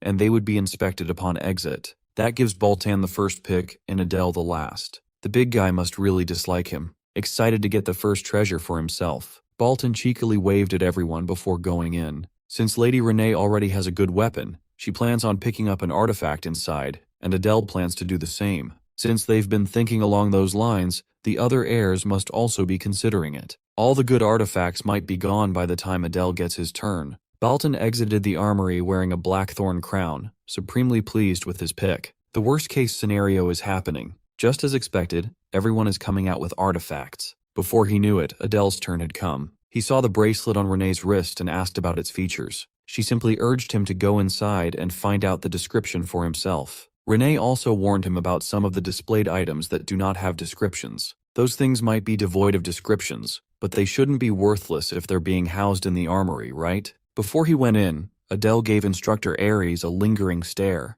Seemingly offended by this, the big guy urged the trainee to talk if he had something to say. With an awkward laugh, Adele asked what the deal was with the items that didn't have descriptions. Ares succinctly explained that those ones are artifacts and weapons with unclear purposes and unknown owners. If one is lucky, they can score an amazing relic. On the other hand, it might bring about a lifelong curse. With one final warning, Ares pressed the last passer to enter. Adele will just have to find out if going last is a good or bad thing. Once he entered, the structure changed dramatically. It was surprisingly bright and tidy, yet he felt a little anxious. He saw the light at the end of a long hallway and followed it through. When he arrived at the armory itself, he was greeted by the sight of weapons and artifacts sealed behind magical glass. All kinds of demonic relics filled the massive room. Turning to his right, he found a unique-looking spear and read its description. It's known as the Twin Fang Spear, a weapon used by an unnamed demon for serpent hunting. Vengeful serpent spirits inhabit the tip, and when infused with mana, 2 serpents emerge. The description tries hard to make this shit sound important, but it's a trash weapon through and through. Besides, Adele already has his daggers. Next up was the Starlight Crystal, once used by a skilled astrologer. When injected with mana, the user can borrow the light of the stars to illuminate the surroundings. It's practically a glorified flashlight. That's a pass, especially now that Adele is investing in the dark element. Seeing an empty magic case, he curiously looked at the description of the item that used to be housed inside. It's the Great Circlet of the Victor. It grants the user exceptional recovery and stamina, binding itself to the user until the day they die. This thing must be the thing Baltan was wearing on his head. Adele found this discovery odd. He remembers getting rid of binding items in his novel, so he never thought he would run into one here. Looking left and right to scan the area, he became more and more convinced that all the good stuff was gone. The bind of the python is gone, and so are the flag of the demon general and insignia of the fallen noble. The 7 deadly sins took most of the broken artifacts, and most of the armor and weapons in this place are borderline trash. Thinking that he has no other decent choice, Adele turned his attention to a cursed artifact. But then he remembered a unique method only he could use. Pulling out the magic paper, he steeled his resolve to spend a bit of gold. Turning to a broken sword without a description, he asked the page for information. He was prompted to pay with either an artifact above the relic grade or 100 gold coins. Before pulling out his savings, he realized one more thing. Testing out his burgeoning idea, he turned to a damaged scroll and did the same thing. This time, he was asked to pay at least 50 gold coins for more info. Since the scroll gauges importance by cost, he doesn't even need to pay up. He just needs to go with the item that extorts him the most. There is a total of 7 description-less boxes, and he quickly scouted them. Information for the eagle-shaped black stone costs a single gold coin. It's an obvious dud. Since it's just one gold coin, Adele didn't see the harm in spending a little. He was met with the eagle's function. It exchanges the owner's fortune with someone else's misfortune. In other words, it's trash. Adele quickly continued prospecting the unknown relics. Some intel costs 100, and some are in the 50s. None of them are overwhelmingly broken. With only 2 more left to go, he finally found one that cost 300 gold coins, a shoulder pauldron. The page estimates it to be at least a mythical artifact. This thing puts all the other artifacts picked by the heirs into the dirt. Just as he was about to pull the trigger and pick the pauldron, his attention was inexplicably drawn by the last descriptionless item he had yet to scout. He felt the strange feeling of being watched even though he was by himself. The artifact is in the form of an unassuming necklace. Something tells him that Adele's sharp senses are tingling. So he pulled out the magic paper and asked for more information about the strange accessory. The page glowed with bright light, and it flew on its own, emanating a blinding light. The cheat paper displayed a single sentence in response: "You must offer a god." This thing must be at least legendary if it demands a god for a sacrifice. Just when he thought he was doomed, he had been blessed instead. Upon thinking about this a little bit more, he realized that he was jumping the gun a little too early. Right now, he's not even associated with a minor god, let alone the demon god. For now, he decides to try infusing a bit of his mana into the mysterious necklace. After waiting for a few seconds, he was met with complete silence. It was frustrating. He has something extraordinary in front of him, and he has no idea what it's capable of. Racking his brain, he tried some more tricks using the paper, hoping to scam a bit of information by framing his questions differently. However, no matter what he asks, as long as it relates to the necklace, he keeps being prompted to offer a god in return. He's finally beginning to concede getting a lick of free info. Nevertheless, he took the risk and picked the bejeweled necklace as his reward. Regardless of function, he's certain that he got the most valuable thing in this armory. Upon equipping the accessory, he opened his status window to check for any changes. Just as he expected, an unknown trait that wasn't there had popped up. He'll just have to take his time figuring out what this thing really is. When he exited the armory, Instructor Ares questioned him about his odd pick. He truthfully explained that he picked an item without a description. When asked if he had any insider info, he honestly answered that he didn't. Technically, that wasn't a lie. Adele just can't think of a decent reason why this seems to hate him so much. Finally, the big guy conceded. He might be a little sus, but he has to trust the words of his cadets. He turned to the freshman frontrunners and advised them to take care of their chosen artifacts, for they could be their lifeline. Adele scanned the room and saw figures that would lead the demon world soon. They'll get tons of investment and support in the future, for sure. If he could siphon a bit of that resource to himself, he'd be satisfied. Upon dismissal, the hidden door to the armory vanished without a trace. With the exams wrapped up, it's time for the lady and the guard to head back to their dorm. Before they could leave, someone stopped Adele from taking another step. The smiling Baltan came up to him to apologize for his previous rudeness. He properly introduced himself and extended his hand to shake their beef out. This came out of nowhere, but Adele was not one to turn down politeness. When he took Baltan's hand, he realized that this guy was the farthest thing from polite. He immediately locked Adele's hand in a death grip, a mischievous grin on his face. Adele felt a sharp and crushing pain coursing through his hand. Baltan is the type of guy who doesn't give a damn about weaklings. He's only interested in the strong, driven by burning jealousy and envy. He once pushed the protagonist of the novel to the brink of death, but once he realized the MC's potential, the bastard spared him for another duel in the future. Lycan Baltan is a battle-crazed lunatic. With that smug smile plastered on his face, Baltan goaded Adele into action. So he assigned Baltan's sword as a target for position transfer 2. In a blink of an eye, he exchanged positions with the blade, tapping the bastard's shoulder. The test just ended, so Adele is not in the mood to placate a spoiled young master's whims. Besides, that handshake almost crushed his bones. In response, Baltan laughed with pure amusement. Seeing Adele's ability only served to stoke the lunatic's fighting spirit. Now he wants to fight to the death. Before things could escalate further, Lady Renee stepped up to stop the psycho. Emitting her own bone-chilling aura, she warned Baltan that she'd join the fray if he continued with his antics. Finally, the lunatic reined his aura in. As much as he loves fighting, taking on 2 powerhouses at once would be a bit much. He doesn't want to risk injury before school starts. Besides, there will be plenty of chances to draw each other's blood. The maniac really is crazy. He says he doesn't want to get injured, but he's down for a fight to the death. Adele can't get a clear of Baltan just yet. For now, it's time to make his exit with the young lady. Despite all those shenanigans, Adele couldn't help but look forward to life at Saitan. Back in their hotel, Adele woke up feeling refreshed in the morning. Bro is casually showing off his perfectly toned body to flex on us mortals. He feels better, and he's getting stronger day by day. Excited, he pulled out the uniform that Saitan sent over to try. After putting on standard black pants and a patched black blazer combo, he was surprised by how comfortable it felt. They are not allowed to wear anything but uniforms for 3 whole years, but at least the uniform itself is practical. Wanting to see Lady Renee in hers, he hurried towards her room and gave a knock. Upon confirming that it was her guard, Renee opened the door. Adele was taken aback by how pretty she looked in the classic blazer and skirt, illuminated by the sunlight peering through the windows. He couldn't help but verbalize his compliment, making the young lady blush. She might be cold-blooded with a blade, but her cute side is seriously killer too. Since Adele has a rare day off, he's planning to walk around the city for a bit. He bowed and advised that she rest, but was stopped before leaving. Red-faced and bashful, she asked if he was forgetting something. She reminded him that he was on a day off as a student, but not as a guard. He totally forgot about his primary job after getting too excited at the thought of resting alone. To compromise, she'll just join him on a walk around the city after changing. Just like that, his planned day off went up to smoke. His sorrow was erased by the liveliness of the city. With how clean and peaceful it is, it's hard to believe that the war took place just 10 years ago. Reconstruction is still ongoing in the outer regions. Humans may have won the war, but they failed to fully take the capital. Tugging on his sleeves, Lady Renee innocently pointed to a street food stall, eager to try some.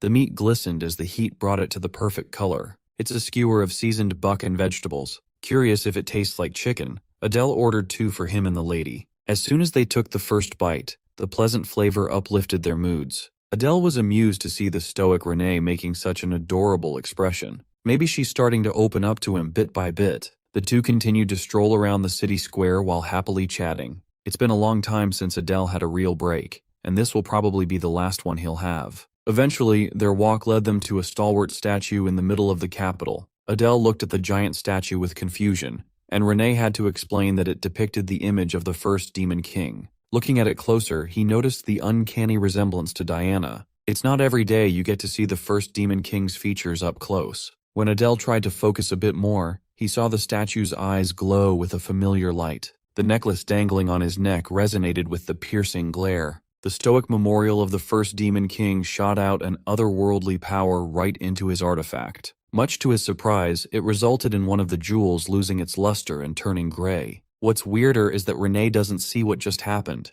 She just saw Adele behaving oddly and pulling out his artifact. Normally, it's simply impossible that she didn't notice that blinding light. But based on her confused expression, she really had no clue. He remembered the page asking him to offer a god for information. Now he just discovered something significant in the most unexpected place. He's certain that this artifact is somehow connected to the first Demon King, firing him up to investigate further. With that, their walk around the city had concluded with Adele bursting with curiosity. The next morning, they headed straight to Saitan for the entrance ceremony. The headmaster and instructors stood on stage, facing around 100 new students in the auditorium. Adele can overhear the freshmen calling the headmaster a little kid, even though she's a monster who can crush them without lifting a finger. Some even find her cute. They are calling a child covered in tattoos cute. Some of Adele's batchmates need to investigate their hard drives. Suddenly, she shot a sharp glare in the direction of the scandalous students. Adele made a mental note of the possibility that she could read minds.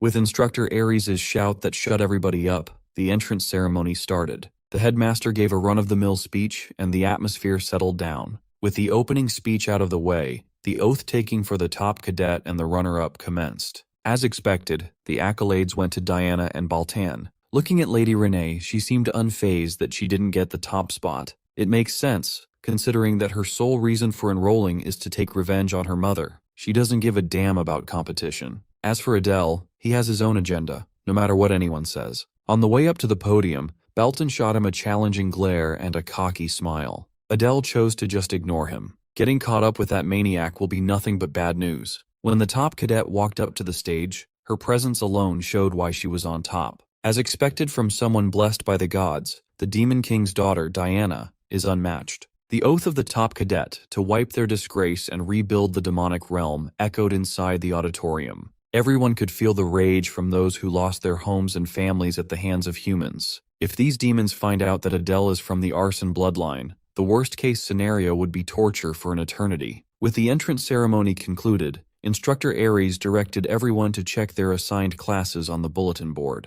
Everyone lined up neatly to find their names on the board. Upon scanning the assignments, Adele found his name under Class A. When he looked for Lady Renee's name, a tear almost ran down his cheek. Thankfully, his boss is assigned to Class C. He tried to appear upset, but the smile on his face gave his mood away. She asserted that he's still her guard, and he must drop everything when she calls for him. Pleased with the semblance of independence he just gained, Adele headed for his assigned classroom. On the way, he accidentally bumped into another student. The kid turned to him with murderous eyes, veins bulging in his neck. The rude kid threatened to kill him and called him a Cerberus-looking bastard. Adele was taken aback by the unprovoked hostility from a stranger. He recognized the kid as the son of Varus, a descendant of gluttony, Samuel. He's pretty strong among the 7 deadly sins. The kid is picking a fight even though he's at fault. Trying to avoid any mishaps on the first day, Adele apologized. Samuel is one prickly freak with an extremely punchable face. Aside from Lady Renee, it seems like the children of the 7 deadly sins are all freaks.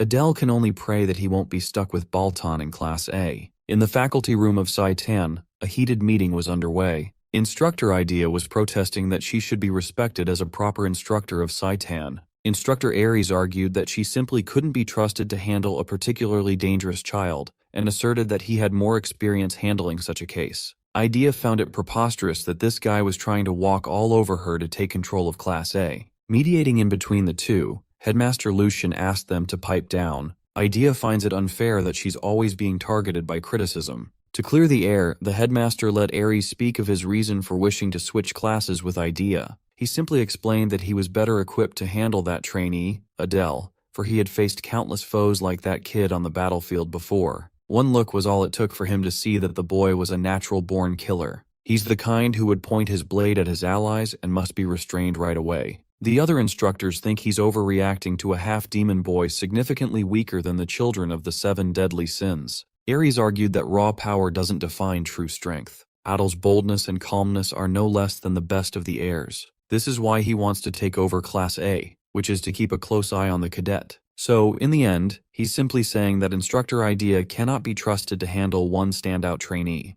Aries is treating his colleague like a kid. Hearing this useless chatter, the headmaster sighed. She leaked a little bit of her aura, forcing the instructors to shut the hell up. While she understands Aries' concerns, switching class advisors now would do more harm than good. However, she also recognized being a bit cautious would not hurt. So she simply tasked Instructor Idea to pay special attention to the Adele boy. With that, the meeting concluded, and the first day of classes shall officially begin. Inside Class A's lecture hall, Adele is sitting quietly while cursing his luck. In front of him was Laura Fraun, the heir of lust, already pestering him non-stop. At least being stuck with her would be better than being stuck with Diana. And instead of Baltan, another one of his classmates is Samuel, the prickly brat of gluttony. Laurel conceitedly asked him if he followed her into class when everyone knew that class assignments were random. With a haughty laugh, she arrogantly bestowed Adele the privilege of being her slave again. Look at those horns. Some of you would have folded immediately. While they were having a one-sided conversation, Samuel butted in and threatened to kill both of them if they didn't shut the hell up. Even for a demon, this kid is just insufferable. Laurel did not like his tone at all. Thankfully, she found another target to bother, leaving Adele alone to cry, for this would be his life in the near future. The door burst open and Instructor Idea entered the lecture hall, silencing everyone. Her presence commanded everyone's respect. When she finally got to the lectern, Instructor Idea introduced herself to the cadets of Class A. She also added that people know her more commonly as the Legion of Calamity. That nickname goes hard. Not gonna lie, the students murmured amongst themselves upon hearing her moniker. She's famed to have killed 10 or 30,000 humans at the Pollux River by herself. Adele liked what he heard. With such a strong mentor, his chances of survival should improve by a lot. With introductions done, she segued into how their classes will progress in the coming days. It's quite simple, actually. She will be in charge of teaching them hunting methods.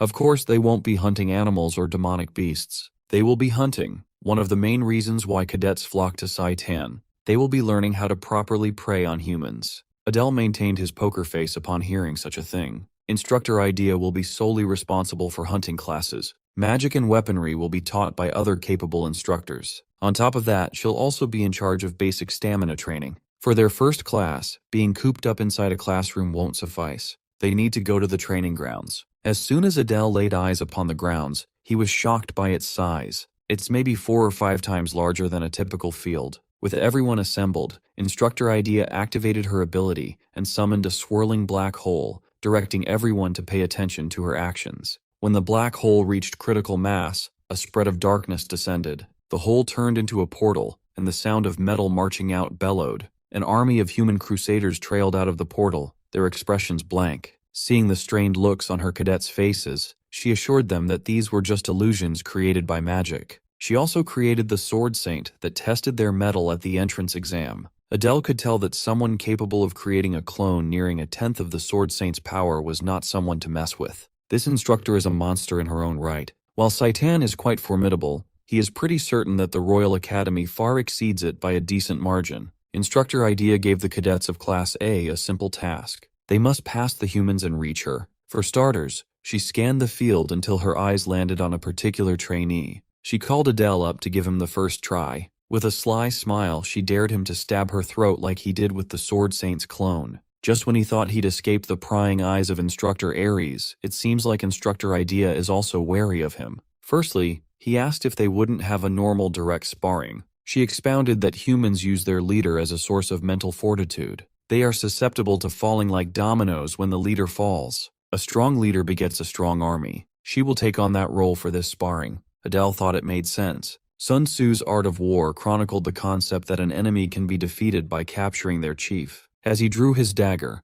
a confident smile appeared on his face. Subduing a leader in the middle of an army is way too easy. Instructor Idea jovially added that subduing her is impossible, so a simple tap of a hand or a weapon on her body will suffice for a passing grade. And so, she ordered her human army to begin their assault. A second had barely passed, and Adele had already transferred from behind the overconfident instructor. His dagger could lop her head off if he wanted. The confident smile was erased from her face as thick, killing intent froze her in place. Adele playfully asked if this was considered a pass. They started off separated by a dozen meters, but this much distance is practically nothing to him now. All he had to do was transfer twice to sneak up on her. He's steadily progressing the cap on his position transfer. Soon he'll be the perfect assassin who can bring down any enemy base with ease and finesse. Instructor Idea laughed. She's not naive enough to leave her body unguarded. Her body is protected by a barrier. At least now she gets why Ares is so adamant about watching out for this kid. She gave him a passing grade and told him to get back in line. As he walked back to the pack, he wondered if what he sensed was hostility or curiosity. Either way, it made him worry about his identity being leaked. Instructor Idea praised Cadet Adele and warned the rest of the class that those who fail will receive additional classes. And so, Class A took turns trying to break through an army of human clones. As expected of demons, they got the basics of combat down pat. It also helps that they're fighting against the equivalent of normal humans without powers. Still, all everyone had accomplished thus far was taking down a few puppets that the instructor wasn't even directly controlling. One by one, the cadets were forced to surrender upon being overwhelmed by a sloppily assembled battalion formation. The next cadet who was called up saw the mistakes of his classmates and tried to use elevation to bypass the wall of human puppets. He was quickly shot down by a group of puppet archers and their arrows. Adele awkwardly smiled at such pathetic displays. Times like this remind him of how broken position transfer really is. At this rate, he should be able to aim for the top of the class. Next on the list is none other than Samuel. Adele is looking forward to seeing if this brat's cocky attitude matches his skill level. Upon taking his starting position, Samuel began by accumulating mana around his body. The amount of concentrated mana continued to grow until the pressure around the area soared. Befitting of his brashness, Samuel's mana coalesced into a swirling tornado of pure destructive power. The other cadets were almost blown away by the scathing wind. Adele watched in shock as Samuel wiped the whole human battalion into one fell swoop. This is his first time seeing magic at such a high level. Samuel's gluttonous unique ability is a monstrous skill that can devour everything in its path. Adele reckoned that the kid might take the top spot in the class for now. But when the dust settled, Instructor Idea emerged unscathed. In fact, she was quite disappointed with this batch. Adele expected as much. There's no way an instructor would let herself get blown away by a cadet. Samuel's attack wiped the board clean beside the leader. It was an impressive feat, enough to give a slight shock for a brief second. Unfortunately for him, he fails like many others. Samuel was taken aback, seemingly wanting to appeal the decision. Instructor Idea simply snapped her fingers and showed why something elementary was useless against her. Behind her was a whole army of human puppets. Once more, she emphasized that if a leader is left alive, humans will always find replacements to fill their ranks. Stretching all the way out of the field, Adele estimated that there should be about 200 puppets behind the instructor. All Professor Idea can say is that Samuel's magic is impressive, but only for a fledgling first-year cadet. The prickly Samuel knew better than to talk back. So, he scoffed and walked back to the pack. Adele was quite surprised that the kid could take the harsh result, albeit full of discontent. When their eyes crossed for a second, Samuel felt his anger rise higher. The kid's overconfidence in his ability is the root of his failure. If he focused all that power on the real target, he could have passed this test without any issues. The initial assessment continued as Idea called on another cadet. A high and mighty laugh bellowed from the crowd. Laurel Franz stepped up to the plate, excited to get her turn in the spotlight.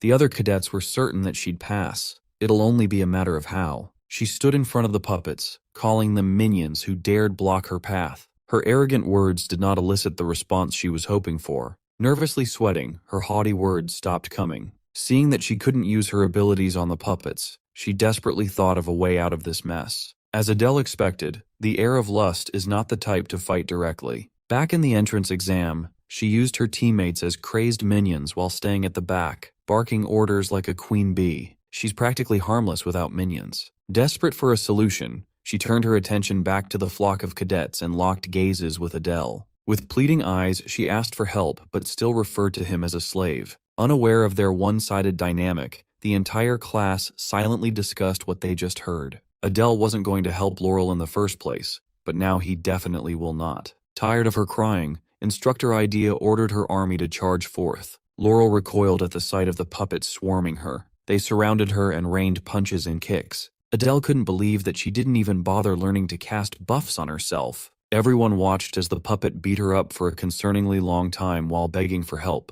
While everyone was focused on the beating, Adele's attention was drawn elsewhere. He just watched one of his classmates heal a wound completely. Healing magic is a power that only humans can use. Since that's the case, it's safe to assume that this pink-haired cutie must be a half-demon too. Healing talent is rare as is. A demon that can heal is practically non-existent. While he doesn't remember this girl's name, he made a mental note of finding a way to connect with her somehow. Just when he was about to approach her, Instructor Idea tasked him with helping Cadet Fran back to the classroom now that the test was over. Her timing couldn't be any worse. He'd rather try getting acquainted with the healer instead of babysitting a spoiled brat. He kneeled down and flicked the beaten and battered Laurel on her forehead, calling her useless. Adele poked her repeatedly to wake up and get up. The trashing she could live with, but being humiliated in front of everyone made her feel worse. At least when she calls him a slave, he can just clap back that she's pathetically weaker than one. Before the end of class, Instructor Idea ordered everyone to gather and line up. She had some high expectations, but the results were disappointing to say the least. Still, today is a good first lesson. It's important for these youngsters to experience overwhelming defeat to get a sense of where they stand in the world. It's imperative that they see where their flaws are and what mistakes they make. Finding out their limits early on is a big step forward. Knowing these allows them to support one another in battle. Adel found it odd that Saitan uses random class placement when human imperial schools usually split students based on their abilities. Instructor Idea touches on the concept of synergy. Despite all the failures today, one student passed the test. Singling him out among the crowd, Idea shot him a lingering glance, claiming that she'd be paying attention to his progress. Adele awkwardly thanked her while feeling the gazes of his classmates burning behind his back. Finally, they were dismissed and directed to return to the classroom for their next class. If the instructors are hostile, so are his batchmates. Samuel, in particular, looked like he was ready to pounce. Adele is worried that, at this point, building up his own faction might be next to impossible with all the meddling of those pesky kids from the 7 deadly sins. After hunting class, the rest of the lessons went on without a hitch. Next in their schedule was theoretical education. In theory class, they learned about the history of the demonic realm and the cursory weaknesses of humans. Adele diligently listened. Today he learned that demons have practically the same body structure as humans. Getting hit in certain parts equates to the same level of pain. Next time, they'll be having a quiz, so the instructor reminded them to study. It was surprisingly normal. Nevertheless, Adele found going through school tedious when he'd already gone through this in his previous life. It's only the first day, but he's already feeling defeated. Just like in his previous life, he had no friends to talk to after class. Speaking of friends, there's this one girl he's been trying to get acquainted with, the pink-haired lady who has healing powers. Since the next class won't start for a few more minutes, perhaps this is his chance to talk to her. Slowly walking up to her desk, the two exchanged a glance. With a warm smile, Adele properly introduced himself. The girl stared at him in silence while the rest of the class dropped whatever they were doing and paid attention to the two.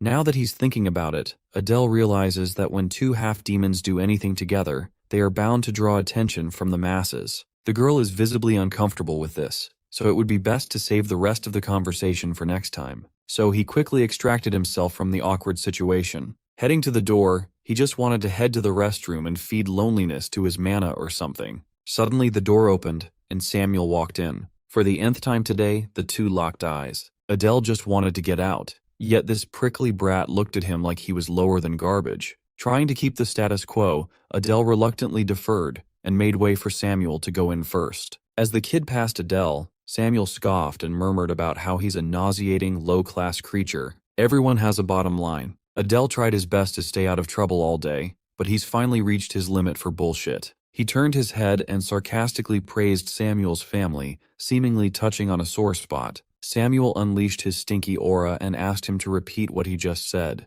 Doubling down, Adele praised the gluttonous family for producing absolute garbage that can walk and talk. Those words pushed Samuel over the edge. Though, to be fair, it doesn't take much to provoke him into unbridled rage. Unlike Balton, who knows when to push and pull, this dumbass cannot control his pure hatred and hostility. If this kid is going to get in the way of Adele's plans, then it would be better to just take him out of the picture right now. Samuel contorted and shaped his mana around his body, forming a spiky armor. Adele was unfazed. He thinks that he should be able to get away with blowing an arm off if he frames the incident properly. But before the two could collide, the instructor for the next class had already arrived without anyone noticing. After dispelling their raging auras, the slick-backed, glasses-wearing instructor smiled kindly and politely asked everyone to take their seats. Both Samuel and Adele didn't even sense the instructor entering the room.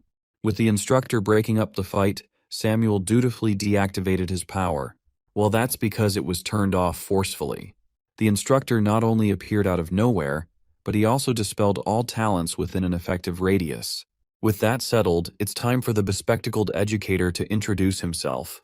For that, all students must return to their seats. Samuel annoyedly clicked his tongue, and Adele was surprised that the mad dog had accepted the situation with just mild annoyance. He walked back to his seat as the rest of the class quieted down. The instructor enthusiastically introduced himself as Robolt. Is ChatGPT teaching magic now? Now it makes sense how this man dispelled all magic with seemingly no sweat. To become an instructor in Saitan, one must be highly skilled. In any fantasy world, the first thing that often comes to mind is magic. When Adele was still a novelist, he didn't write magic as a talent or latent trait. It was something entirely different. He was partial to seeing magic as a skill that is closer to being something one can improve with hard work. Depending on the perspective, it could even be seen as an academic pursuit. Instructor Robolt started off his lesson by giving his students one concept that they must carve into their minds: the concept of attributes. The core elements of magic are earth, water, wind, and fire. 4 base elements. Add in the rarer darkness and light magic, and you have 6 total basic attributes. Most people have just 1, but Adele could feel that he's attuned to 2. The bear's family is definitely inclined to the darkness attribute, but he's not quite sure what the arson family practiced. Today's lesson will be a quick and easy one. The cadets will be identifying the attributes of their mana through a simple test. All they have to do is place their hands on an orb, and the change in color will reveal their affinity. As the students sheepishly fell in line for the test, Adele decided to stay back and observe first. The first one in line went up to the front, nervousness apparent in his face. When his palm made contact with the orb, it projected a crimson hue, indicating the fire attribute. Next was green, a sign of the wind attribute. Everyone had their turn, and the class had a surprisingly diverse lineup of elemental affinities. Since the process was fast and efficient, it did not take too long before it was Adele's turn. Instructor Robolt called him up to the front, and unlike the other students, he already knew Adele by name. Aside from that oddity, He was given the same instruction as the rest. When his palm made contact with the orb, it unleashed a dark aura with a glint of pale light. Just like everyone in the room, the instructor was taken aback. Robolt took a closer look at his ball and gasped at the extremely rare phenomenon. Half of the light is black, and the other half presents a gray color. Logically speaking, black often signifies darkness, usually found in high-ranking demons. But a gray hue is new even to the instructor. Well, he's not entirely unfamiliar with the spectacle. As far as he knows, gray light represents chaos, the attribute of magic that defies the natural order, a real outlier. Aside from what it's called, the instructor doesn't have any information about anything else. Adele, on the other hand, was completely oblivious. This is the first time he's heard of such an attribute. He never even wrote something like this in his novel. For now, it would be best to focus on the attribute of darkness. Messing with magic that defies the natural order without more info could be disastrous. As the lecture continued, he could not take his mind off that gray light that the orb produced. It seems like he's not the only one who's been obsessing over this newfound mystery. The daughter of Lust has been eyeing him since earlier. When Adele called her out for creeping behind his back and staring too hard, she was adorably flustered that her stealth technique was detected. She just wanted to come a bit closer to ask about what he was thinking, pulling a dangerous stunt earlier before the instructor arrived. Laurel Fran warned him against provoking Samuel, which was a ticking time bomb. Adele simply asserted that he's not the type to stand idly while he's being picked on without good reason. Laurel almost cursed him out for messing with someone from one of the most notorious and powerful families in the demon world. He argued that outside forces can't interfere with Saitan's business, so status doesn't really matter. But that is not the point Laurel is making. This matter is not just about demon versus demon, some innocent scuffle. Before spilling some privileged information out of frustration, Laurel stopped herself and sighed. All she could give Adele was a piece of advice. Adele must be very careful from now on and watch his back. He reckoned that Laurel must have wanted to tip him off about the Gluttony family's notoriety for exacting brutal revenge on their enemies. Either way, with the last class of the first day, he must focus up to close up without any more incidents. Come to think of it, the last instructor in today's docket is someone he's already met. Slamming his hand into the desk, the swordsmanship instructor, Ares, intimidated the cadets to submission. The hulking demon insulted everyone in the room for being weaklings who didn't even deserve to sit in his class. He was disgusted with the entrance exam turnout.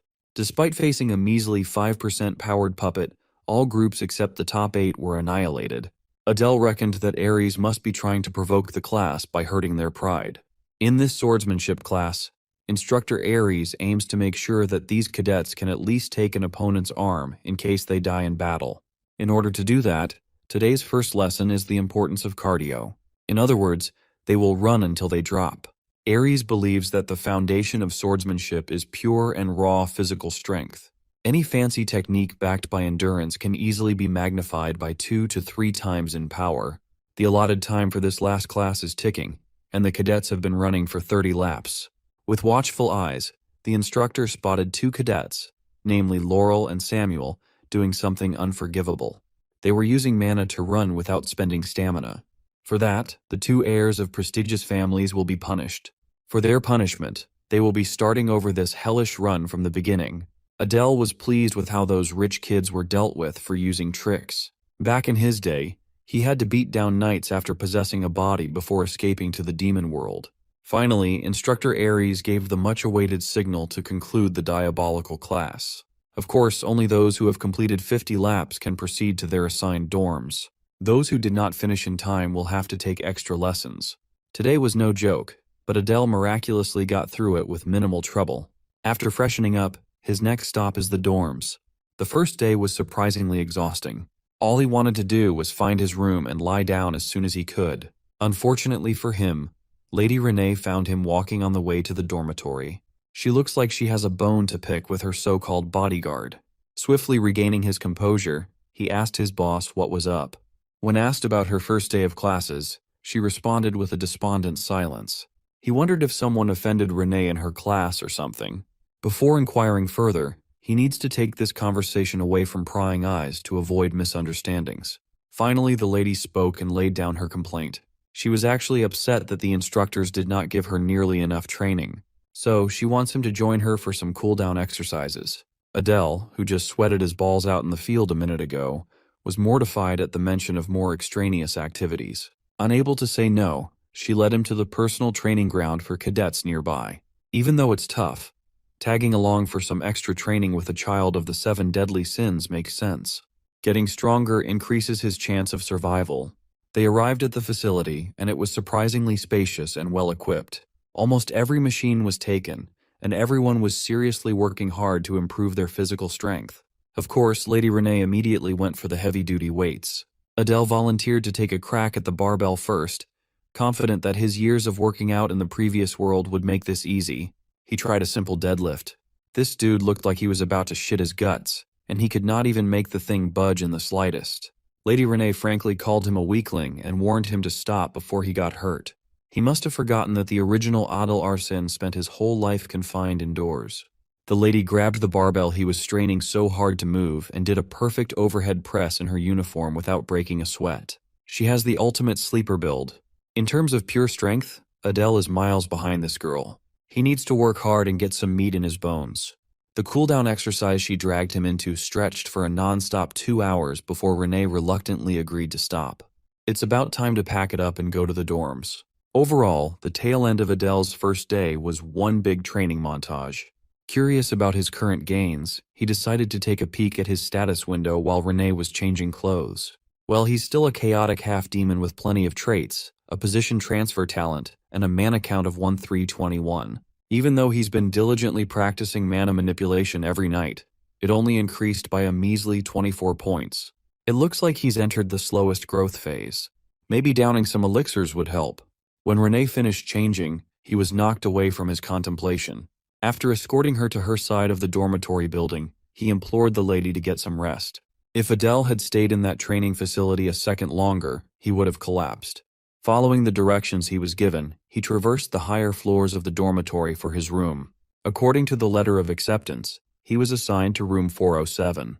Upon arriving at the 4th floor, a row of ornate doors stretched before his eyes.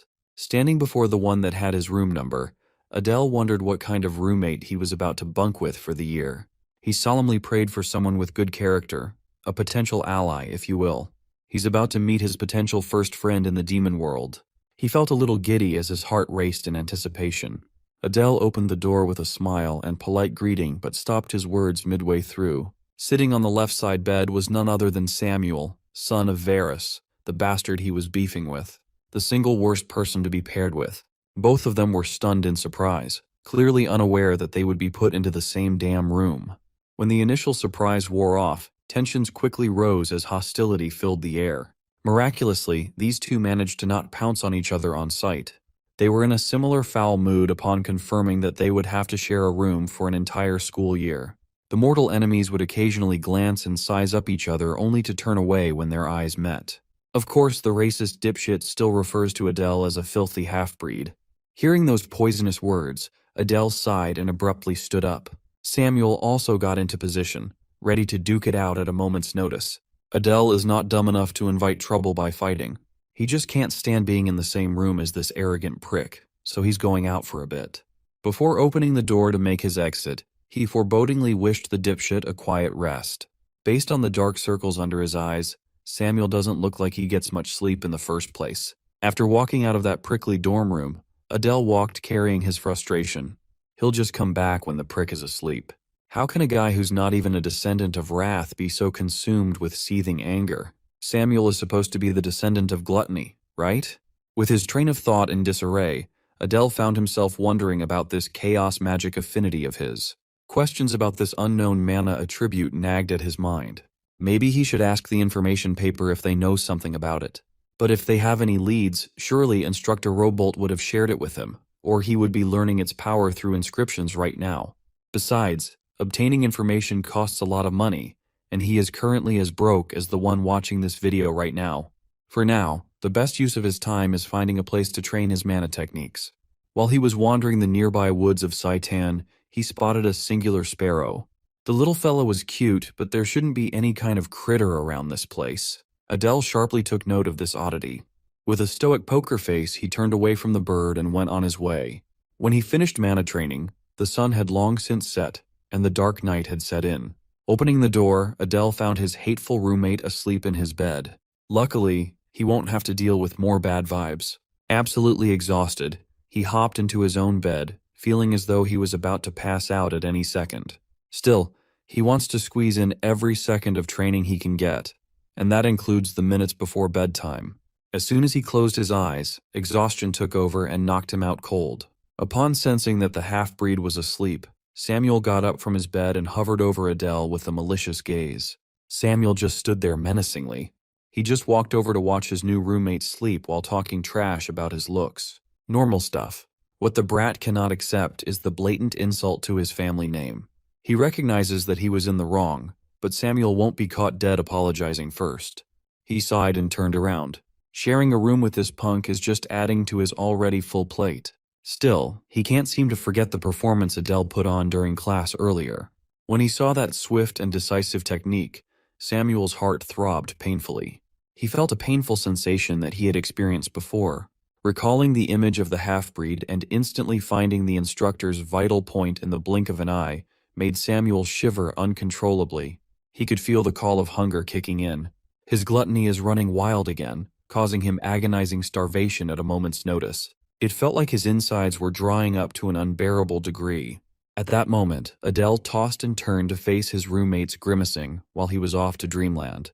On top of his uncontrollable hunger, Samuel has to keep looking at this fox-eyed asshole every day. Fortunately, the night passed without much fuss. When morning came, Adele got up from his bed with renewed energy. He looked out of the window to get some sun but saw something more fascinating instead. The bird he spotted yesterday is perched on a tree branch near his room.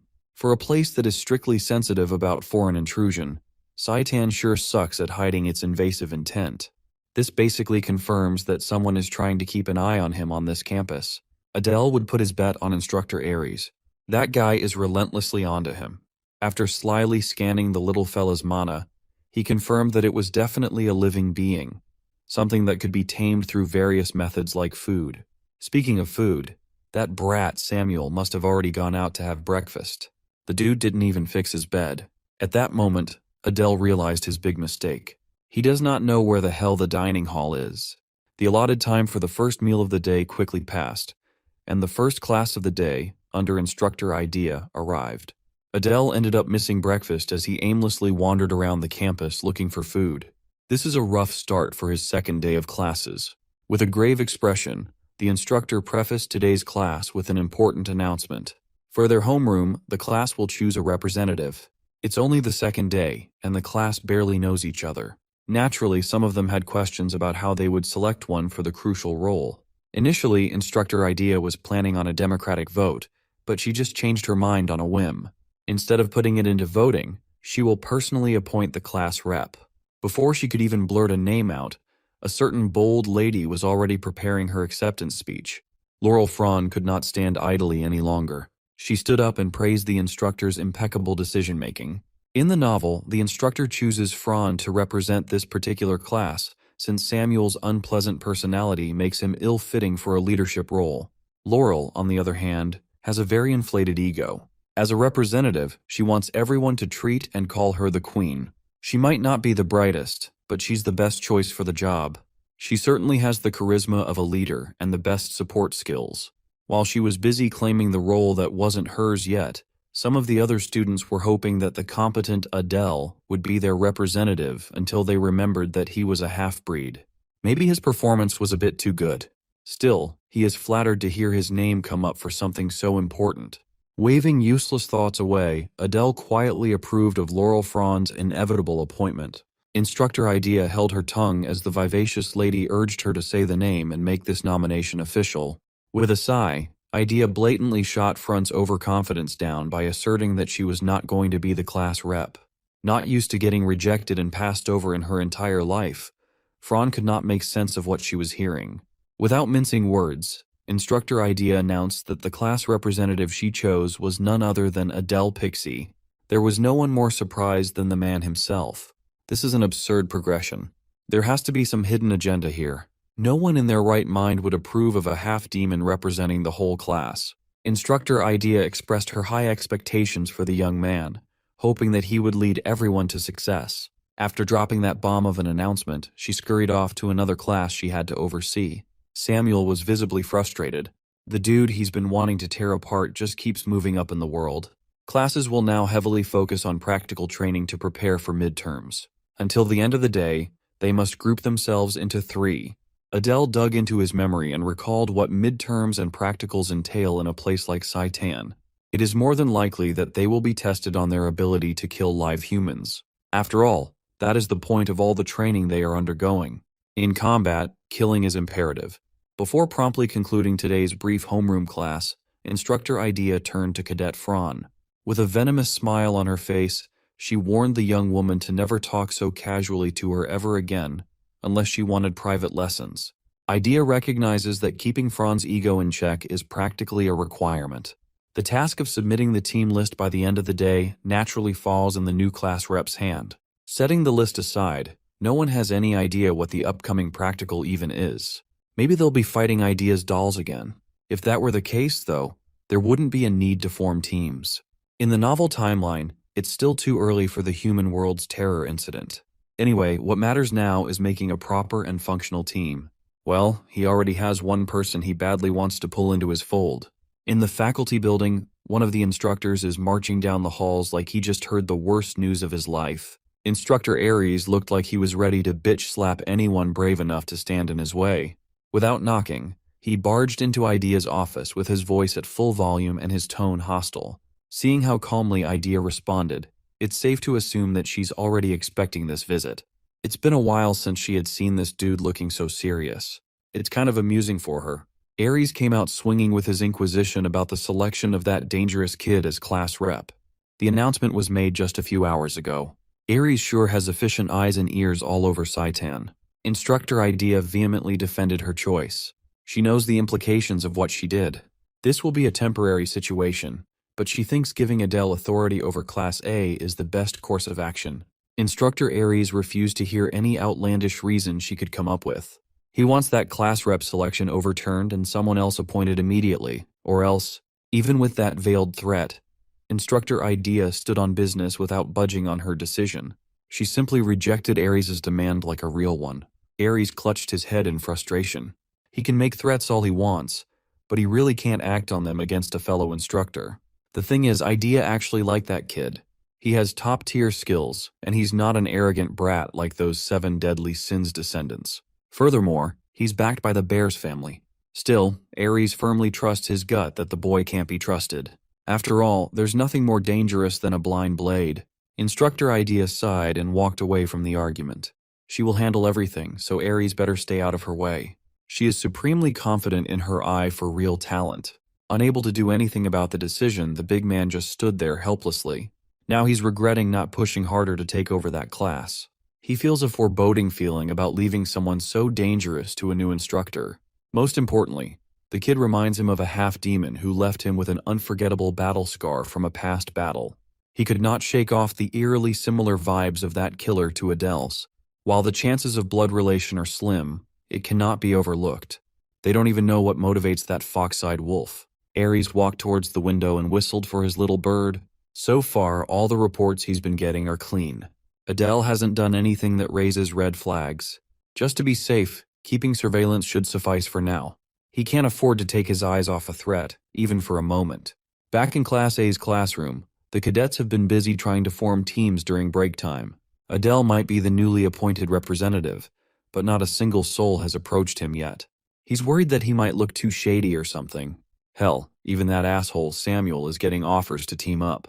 He doesn't really mind who he groups with as long as they're not dead weight. Seeing him so easily get folded in annoyed Adele to high heavens. Since offers are not exactly flooding, it is about time to make the effort and approach someone himself. As expected, no one is approaching the half-demons. Just like him, that healer girl was also ignored. So his first target for recruitment is a fellow half-breed. Unfortunately, the girl sees her as some sinister being who's up to no good. Seeing him walking towards her menacingly nearly gave the poor lady a heart attack. She was so tense that she let out a tiny hiccup. It was Adele's fault, really. He was trying to scan her mana, and that must have startled her. Her mana pool is pretty deep, and her healing is invaluable. She would be the perfect support. Putting on the most disarming smile he could muster, Adele reintroduced himself. In return, she also introduced herself as Luna. Finally, he popped the question of teaming up. He even sprinkled in his class rep position to spruce up the invitation. At first, she was hesitant to give an answer, given how scared she was of the guy and the implication of two half-demons being in one group. So, he applied a little more pressure, reminding Luna that they don't have much time before the list of teams is to be submitted. With a little bit of push and intimidation, he was able to secure an affirmative answer. As they were finalizing the deal, Laurel Fran overheard their conversation and inserted herself between the two. With her perpetually haughty attitude, she butted in with her signature laugh. As if she was doing the two a favor, Laurel offered to take them under her wings. Adele tries his hardest to reject the insistent spoiled brat to no avail, while Luna is caught between two arguing powerhouses. She asserted that she still refuses to recognize Adele's authority as class rep, seeing herself as the true leader of Class A. He could tell that this girl wouldn't take no for an answer, so he ended up adding a 7 deadly sins descendant in his little circle. Adele also appointed her to be the team leader with the stipulation that every decision must go through him first. It would probably be better to have this kind of setup when it comes to Fran. This way, he can stroke her pride while also making use of her and her name's prestige to some extent. A whole week quietly passed without much trouble. At this point, Adele recognized that he had hit a bottleneck in his mana training. For the whole week, he only increased his pool by 1 point. He seriously needs external help from an elixir. In addition, he still can't find any relevant information on the Chaos attribute at all. His best bet is on this week's magic class. On top of that, Crete's worm poison is becoming unstable. He'll probably have to always keep the little critter on him now. At the very least, his prick of a roommate isn't causing him any grief, so that's a relief. Even so, he can't help but feel like things will be improving from now on. Today, Instructor Idea entered the classroom with an enthusiastic greeting to her cadets. She looks excited, so something good must have happened. Then, she announced that today's class would be a bit special. Class A is going to have a field training session. It's their first field class, and it will be held outside of Saitan. They will be heading to the location known as Oregon.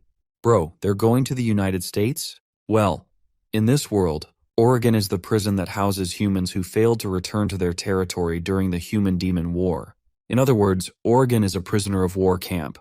To make the journey a lot faster, they will be taking the dimensional train. The clueless students heard that they were going outside the boundaries of school and were giddy with excitement. They are so focused on going outdoors, but if they knew what kind of place Oregon really is, they wouldn't be smiling and chatting so ardently.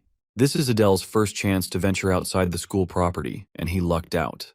Aside from training, there are more ways to get stronger. Soon the main characters will discover a special opportunity in that god-forsaken prison. Adele has the knowledge and knows how to get to that encounter before anyone else. The problem is seizing that thing without attracting suspicion and avoiding all the eyes around him. The Oregon guards are no joke either. His train of thought was interrupted by the cheery Fran. He must have looked a little stiff. So Adele laughed it off as nervousness for his first field class. Fran assured him that there was no need to worry with such a capable team leader by his side. Adele is kind of looking forward to seeing all that confidence and energy sapped out once they get to Oregon. Still, the girl's attitude cheered him up a bit. With a rare opportunity looming on the horizon, Adele is eager to get his hands on some much-needed power-up. The dimensional train announcer promptly notified the passengers of their arrival in Oregon. It's time to disembark. Instructor Idea led the way, as the cadets looked up to a sinister building exuding misery. While the kids were dead silent, their instructor looked right at home.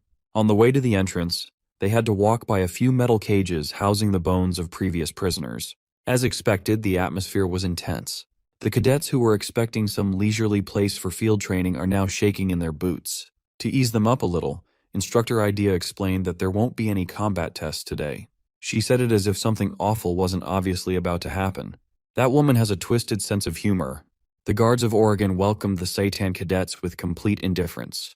According to Adele's estimation, these guards must be as strong as instructors based on the pressure coming from them. With the verification done, they were invited to follow along closely. The walls of the hallways were inlaid with torches. It looked medieval up in this camp. Every stereotype you can think of was present. When they walked a little deeper into the facilities, desperate cries of humans begging for help and mercy became audible. Even the usually upbeat Fran was skeeved off. As they continued walking, an odd stench filled the air. Adele was inwardly laughing at the cadets who didn't know what they were about to experience. As expected, that prick Samuel doesn't seem affected or even remotely bothered at all. He's a weird one, that guy. Upon descending some stone stairs, Instructor Idea signaled for a stop. Suddenly, the ceiling opened, and they were welcomed to today's true training grounds. They are about to see the true face of Oregon, but it isn't pretty. With moonlight pouring in from the open ceiling, the cadets were finally able to see the miserable prisoners inside their cells. For a human, this place can be the closest thing to hell on earth. As everybody can tell by now, this place holds humans who dared to attack the demon realm. They are labeled as brutal criminals who have demon blood in their hands. Some of the worst of them even murdered pregnant women and children. Since everyone looked so curious about the subject of today's training, Instructor Idea tasked one of the guards with bringing in a test subject. With a malnourished and defenseless prisoner kneeling before her, Idea stimulated her magic. The threads of her power extended and wrapped around the poor guy. With a sadistic look in her eyes, Idea conjured a ball of pure misery made with magic and opened the prisoner's mouth. What happened next made the cadets' stomachs turn with its brutality. That wasn't the case for Samuel, though. He liked that gory shit. The prisoner was forced to swallow Idea's ball, and his head immediately twisted and shifted into something unimaginably grotesque. After a few seconds of unbearable agony, the prisoner's noggin exploded into bits and pieces of meat, blood, and brain matter. Instructor Idea just demonstrated the extremely simple premise of this field test. Cadets must kill one human however they please. Any method is allowed.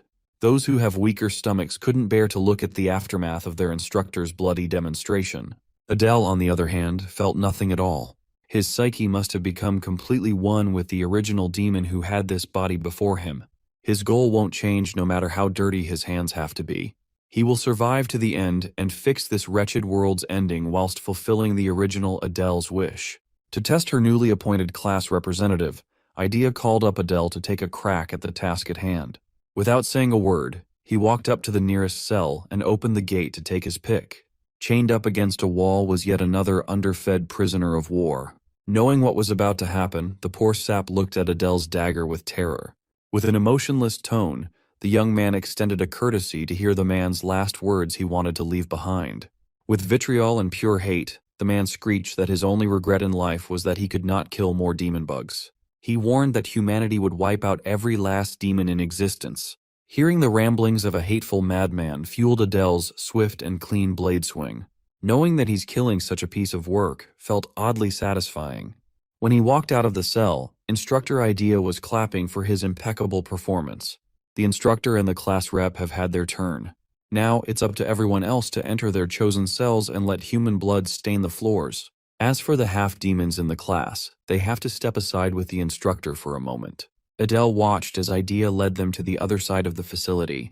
He never knew that there was another half-breed in the class other than him and Luna. Speaking of Luna, she looks like she's not cut out for this brutal test. You see, Instructor Idea prepared a few specially designated prisoners for the half-breeds. Instead of killing humans like the rest, they must take the life of a fellow half-demon. This way, they can prove that they are not traitors to their demonic blood like the scums in this lineup. Seeing the traitorous demons who joined the human side when the war erupted, most of the half-breed cadets felt their blood boil. They have suffered and were persecuted because of the disloyal actions of many. Instead of using a weapon for a cleaner kill, the half-demon cadets used their fists and feet to beat the ever-living crap out of the defectors. Adele watched and listened to the sounds of bones breaking and helpless pleading. On the other side of the prison, Samuel led the charge by summoning his gluttonous apparition to devour his human prey. Sounds and the stench of death filled the air as Luna tried to tune the depravity out. Samuel didn't even need to kill with such brutality, but he's just a real sicko. Adele worries that if Instructor Idea sees Luna's complete breakdown from the pressure, the poor girl will be in trouble. As for Laurel Fraun, she inquired if using her abilities to get the kill would count as a pass. Instructor Idea gave her the green light and chose a cell for a victim. She brought out 2 prisoners and put one of them in a spellbound trance. With complete control, she passed down the kill order. The puppet prisoner turned to his lifelong comrade and strangled the life out of his own kind. Instructor Idea gave Fraun the pass and reminded her to fix what she still lacks over time. The girl doesn't seem to lack latent hatred toward humans, but she's a lot more fragile than Adele thought. Since they were up against chained-up prisoners, it didn't take too long for everyone to get their kill. Now there's only one remaining cadet who hasn't done her part yet, Luna. With a complete and undivided focus on the poor young lady, she must prove to Idea that she's not a traitor to their kind. If she can't complete this training, there are broader implications at play due to her blood. All Luna wants to do is disappear at this point. She slumped into the ground and cursed herself for being so pathetic. Luna came all the way to Saitan to avenge her mother, who lived a hellish life because of a man unworthy of being called a father. But she can't even get over her passivity. Seeing his teammates struggle, Adele stepped in to offer some much-needed help. He rolled up his sleeves and swore that she would get through this test with a pass. Luna felt apprehensive, but the young man had already taken out his dagger to get started. He turned the blade around and placed it in her hands. It may be frightening, but she must power through the fear. With the dagger in her hand, Adele gently guided its direction with finesse.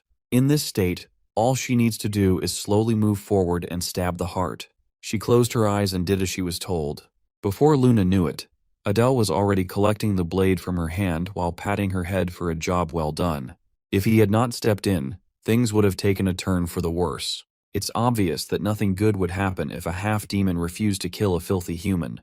At the very least, she would be expelled. At worst, she could face a very painful fate. After helping Luna, Instructor Idea expressed her displeasure in seeing her class rep overstepping. Clearly pissed at Adele's tampering, there's no way that Idea would give the girl a pass after such a pitiful display. He reasoned that Idea laid out the rule that using one's ability to kill a human net is a passing evaluation. Cadet Luna is the only one among them with healing abilities, something more suited for a supportive role, and she is more valuable than most of the cadets who passed. By that logic, Adele is implying that he would gladly abandon other cadets with insufficient talent. He stood on business and asserted that he would do just that. Instructor Idea was quite pleased with his response. Since she liked how bold this class rep was, she turned the other cheek and gave Luna the pass. This time, he was just lucky that Idea was a complete psycho instead of a traditional instructor. If they had Ares overseeing the test, his approach wouldn't fly. When Instructor Idea walked out of the picture, and Adele congratulated her for passing, Luna's nerves finally got the best of her, and she fainted. Come to think of it, Luna passing out actually works perfectly for Adele's next plan. It's about time to begin the real game and seek what he really came here for. He knows the layout of Oregon like the back of his hand, and there's plenty of time before they head back to Saitan. Against explicit orders to stay close to the rest of the class, he ventured even deeper into the depressing prison. As expected, the security became tighter the deeper he went. He needs some lube, a miracle, to descend underground. Deeming it worth a try, he enveloped his whole body with pure darkness. With his improvements in mana control, he was able to pull it off. With his body hidden in darkness, infiltrating the underground passage of the prison should be barely probable. Moving as carefully as he could, Adele tiptoed around the patrolling guard's blind spot. Upon drawing a little too close, he had to step back and hide upon feeling hostility. Adele's heart skipped a beat. He can't afford to be discovered now. Thankfully, the guard only made a cursory scan of the area before moving on. That scary dude must have sensed the subtle difference in the atmosphere, as expected of an Oregon guard. After passing the risky parts of the prison, he finally found the only empty cell on the entire first floor. If he remembers correctly, the secret passage should be hidden inside. Using position transfer, he trivialized the lock of the prison cell. As soon as he stepped foot inside the four-sided cage, the pressure mechanism on the floor kicked in. He struggled to stay upright and prevented any noise from leaking out while he fell to a seemingly endless drop. His best bet on landing safely is by using his rough knowledge of how deep the protagonists descended in the novel. After counting in his head for a few seconds, he sent his dagger flying down. As soon as Adele heard the sound of his blade making contact with the ground, he used position transfer to swap places. In doing so, he cheated the laws of physics and landed without as much as a scratch or sound. The first part is done. Now, he must traverse the underground waterway. On the way, he expected to run into a spawn area of toxic black slimes. Their poison is highly lethal on contact. In that case, he chose to aim for their cores from a safe distance. Thankfully, he has the Fang of Darkness for a long-range black blade rain. Each of the dark mana blades stabbed into the slime cores with perfect precision. Black slimes are troublesome and lethal, but they're not really a big deal when you exploit their glaring weakness. After reaching the edge of the underground waterway, he must go deeper under the pungent black goo. Without hesitation, he jumped into the murky goo, hoping not to run out of breath midway through. Suddenly, he heard a foreboding voice inside his head telling him not to go any further for a great evil lie ahead. Adele never wrote anything about this voice and this warning in his novel. As far as he's aware, he is heading to a site where a demon who rebelled centuries ago lies dormant. The great evil mentioned might be the beast that even the Demon King couldn't handle and had to seal away. Either way, he's too deep to turn back now. He'll just have to see what's in store beyond the light. After what seemed like forever under the black goo, he frantically swam up to the surface of a hidden chamber. In front of him were the remains of a chained-up prisoner who rotted away to the bone. Scanning the morbid thing, Adele recognized that the opportunity was probably hidden inside the decayed heart of that skeleton. Giddy from the exciting treasure in front of him, Adele motioned to grab the rotten heart, only to be stopped in his tracks. When he got close enough, the decayed heart glowed with a bright crimson and vigorous hue. The light from that heart seemingly pumped life back into what remained of the sealed prisoner. Adele wasn't expecting any of this absurdity to happen. With new life pumping into the skeleton, its eyes lit up with golden fire. A crucifix insignia manifested behind the wasted prisoner. It has an uncanny resemblance to the emblem of the Arson family tattooed on Adele's neck. That means the fabled traitor of the demon realm was connected to his family after all.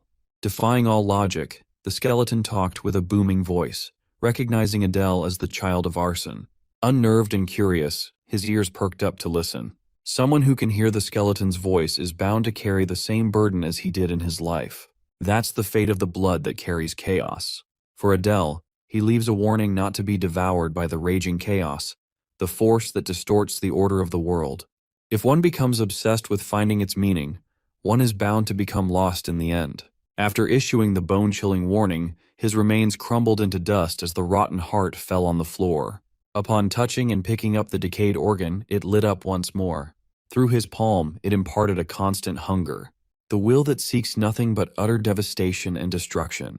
He must have touched upon the remnants of his ancestors' innermost desires. Looking at his status window, a new trait has been added. Telekinesis. Eager to test it out a bit, he drew his dagger and made it move using his mind. Unfortunately, all he can do right now is lift it up in the air for a few seconds. It's not a matter of lacking mana, but an issue of low proficiency. Nevertheless, he will need to train this new ability with diligence. Aside from this possibly overpowered technique, discovering a clue about chaos affinity beyond just raw power was unexpected. This sneaky operation was a huge success. Since there's nothing else left to gain in this damp shithole, Adele better return with the rest of the class before someone notices his absence. When he arrived, the first one who spotted him was Fran, and she looked suspicious. Using the simplest excuse, he claimed that he was just walking around the area. Well, Oregon is not really the place to take strolls.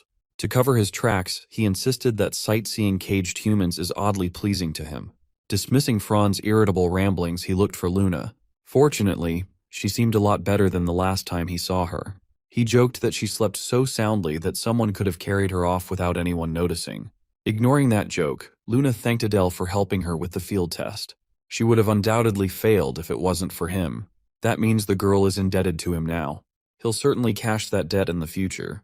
Finally, Instructor Idea called her cadets to gather up. Thankfully, there were no dropouts on today's field exercise.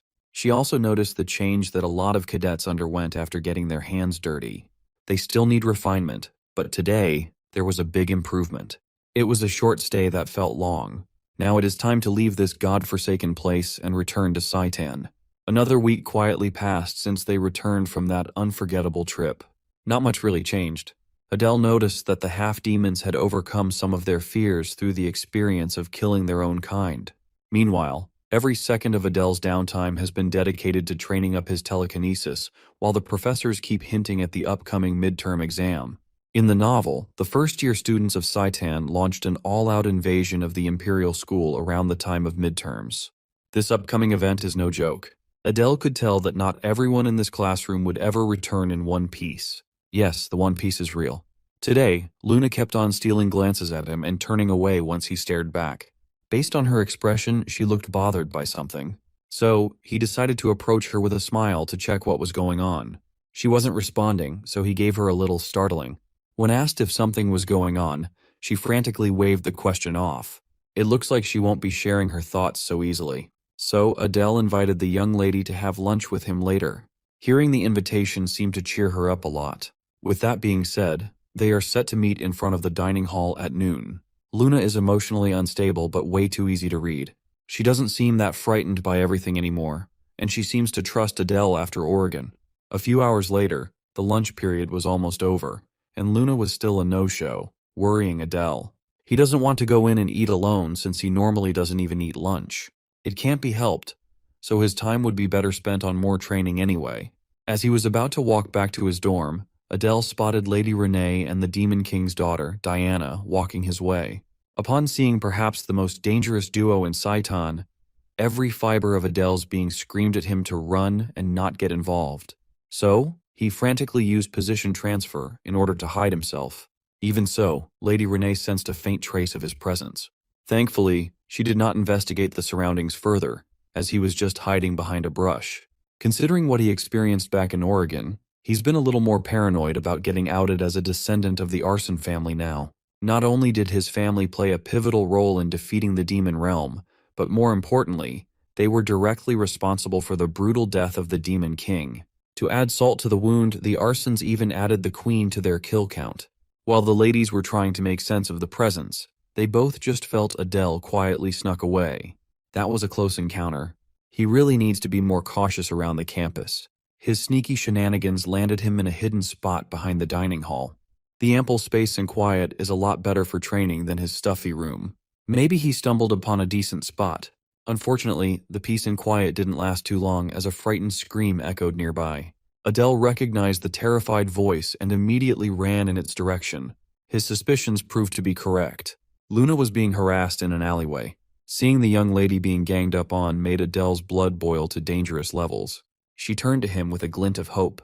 Calming himself down, Adele scanned the goons and recognized them from his class. He can pretty much grasp what's going on here. With barely concealed rage in his voice, he asked the goons to return to the classroom. They must be ganging up on Luna when everyone here is also half-demon.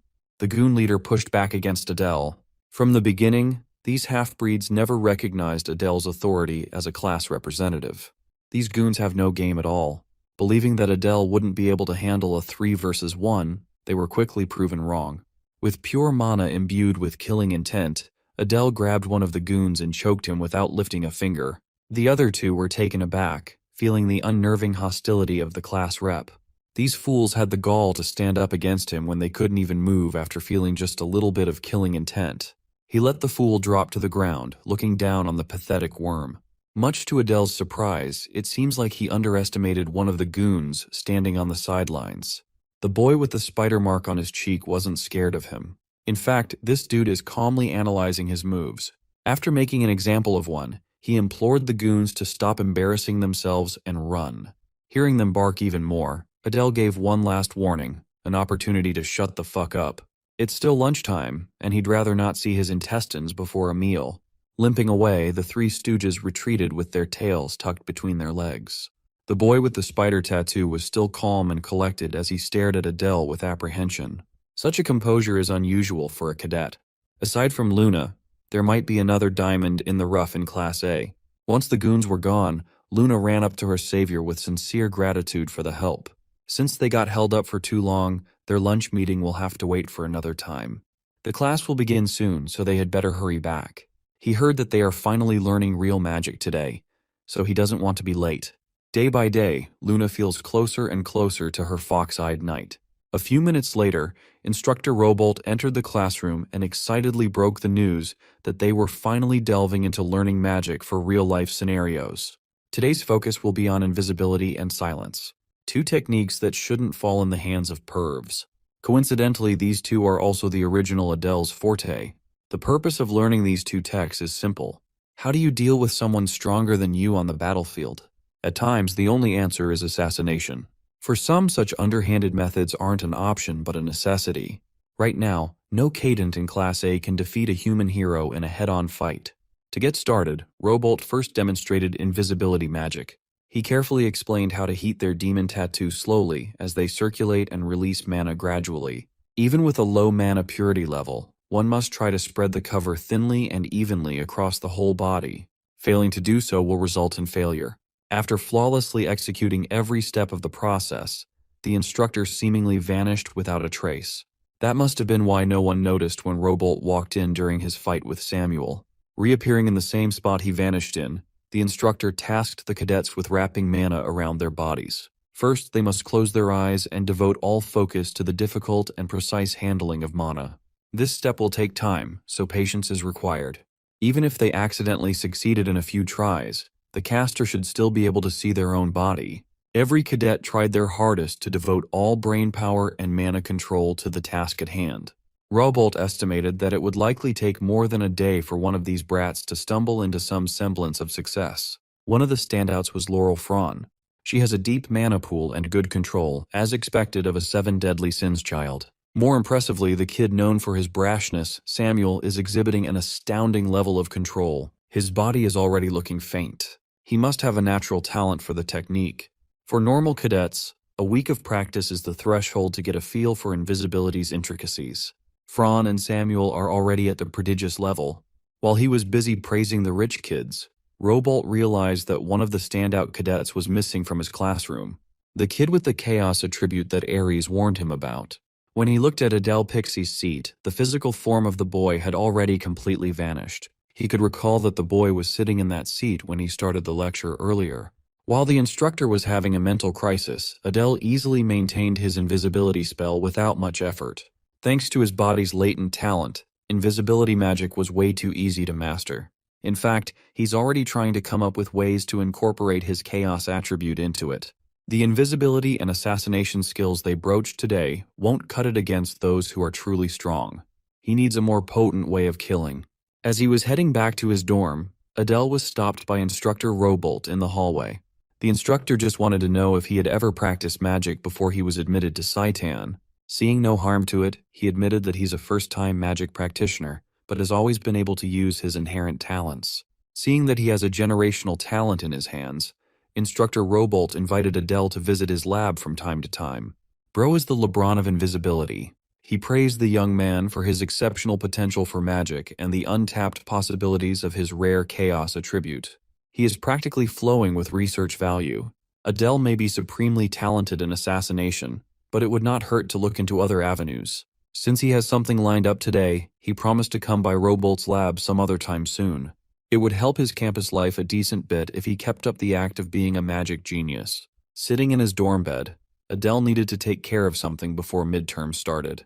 To do that, he needs a technique beyond mere invisibility. Since Samuel isn't around, this is the perfect time to practice. If the events are consistent with his novel, then there must be a human spy hiding in the demon realm. He can't risk being found out by that person. Adele needs to find and kill that son of a gun, no matter what. A high-level spy will be incredibly tricky to deal with, so mastering his trump card is key.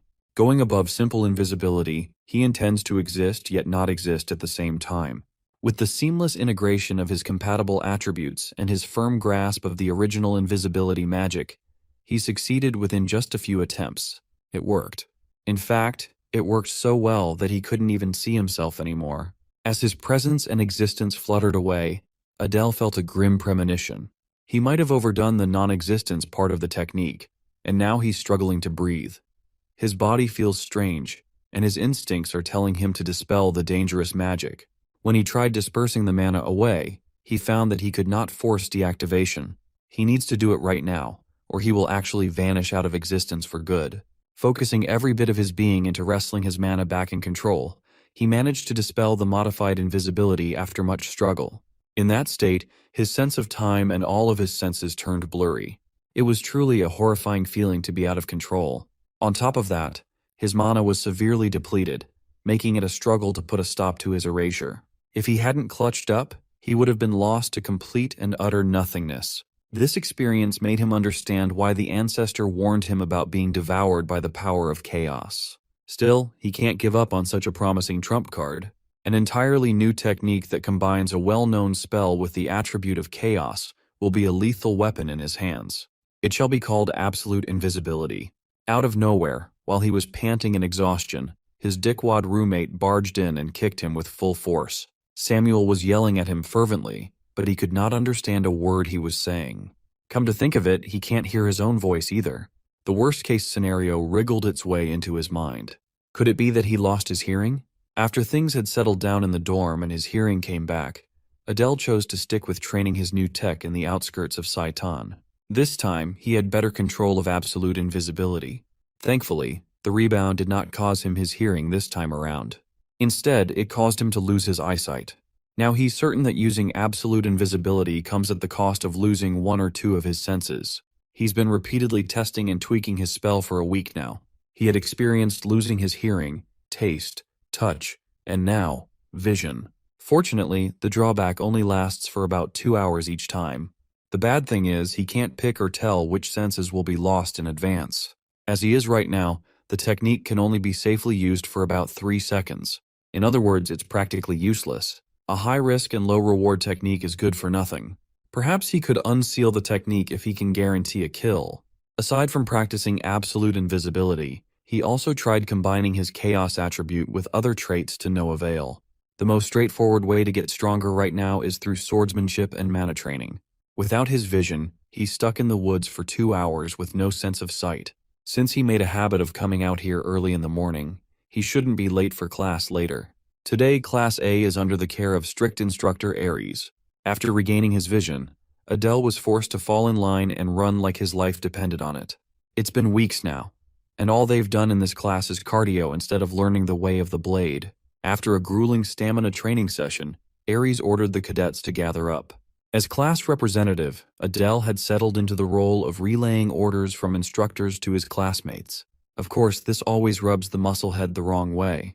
He's still bitter that Adele was appointed in such a crucial role. After clearing his throat, Instructor Aries announced that they would start reducing physical training time to begin incorporating proper swordsmanship lessons. Adele wasn't the only cadet who was pleased to hear that the running would be cut down. Today's swordsmanship lesson shall start with a demonstration.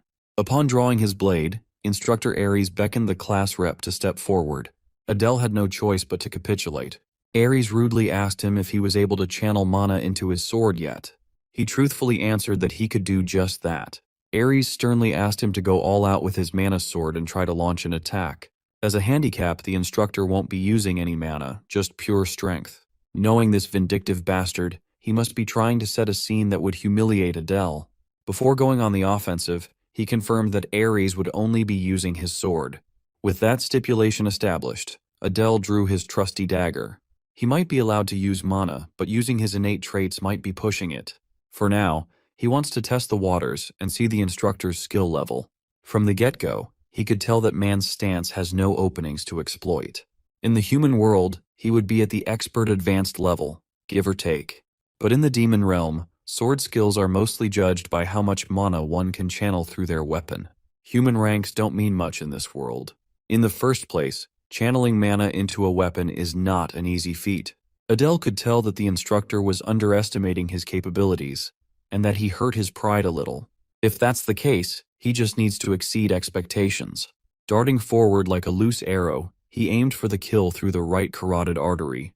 Of course, landing the opening attack is easier said than done. Shifting angles, Aries easily moved out of the way. Then, the second part of Adele's assault is initiated as he twists the blade's handle. He circled back with a quick follow-up attack, confident that he could land a critical strike. Aries glared at him and insulted his unfinished technique. The instructor flexed his bulky muscles and tanked the dagger without raising the guard. Then, a brutal counterattack to his spine laid Adele down on the floor. His fellow cadets watched as Aries used excessive force on a simple demonstration. Adele's landing made a large crater on the training ground. He coughed and huffed for air. His lungs deflated from the ruthless counter. Without stopping, Aries raised his blade, seemingly aiming for the cadet's neck. Based on the killing intent he was exuding, Adele could feel death looming closer. From the crowd, Luna worriedly called his name. With one hand lifting the hefty blade overhead, Aries struck down with the force meant to bring devastation. Once more, the impact destroyed the floor of the training grounds. Even Samuel could tell that this was a little too violent for a swordsmanship lesson. If that depraved kid felt that way, you're doing something really fucked up. Fortunately, Adele had enough of a buffer to imbue his body with mana and roll away from the impact. Thanks to telekinesis, He managed to push the sword aside at just the right moment to survive such savagery. If he had been a little late or a little early, he would have been cut in half. Ares felt the disturbance in his blade. Adele stood up and confronted the bulky bastard for trying to kill a cadet for nothing. Ares pulled out the dagger lodged in his chest like it was nothing and calmly refuted the allegations.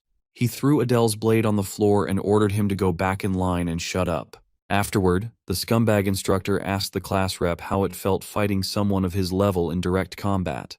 Adele did not mince his words and asserted that what happened was a tactic used by the weak. Elaborating on his answer, he was allowed to use mana, but the enemy placed limitations on himself.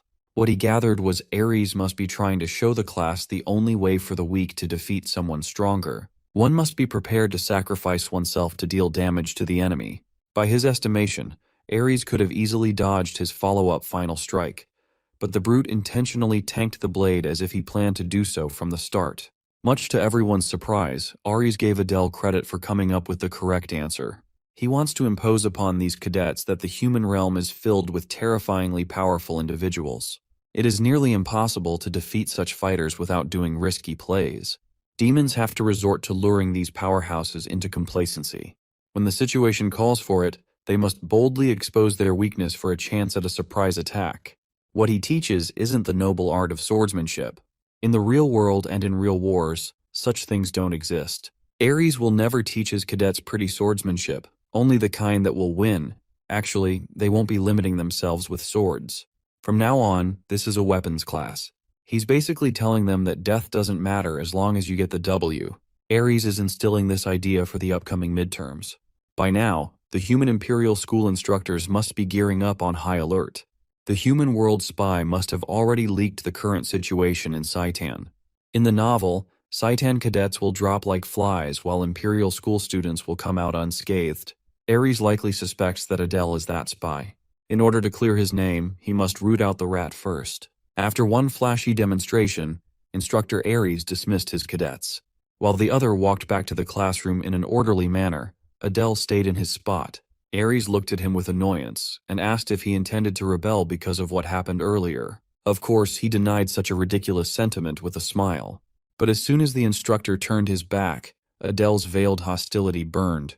He can't really rely on the guy who's suspecting him of being a spy. Ares also abhors the murderous and ruthless side he's shown from day one.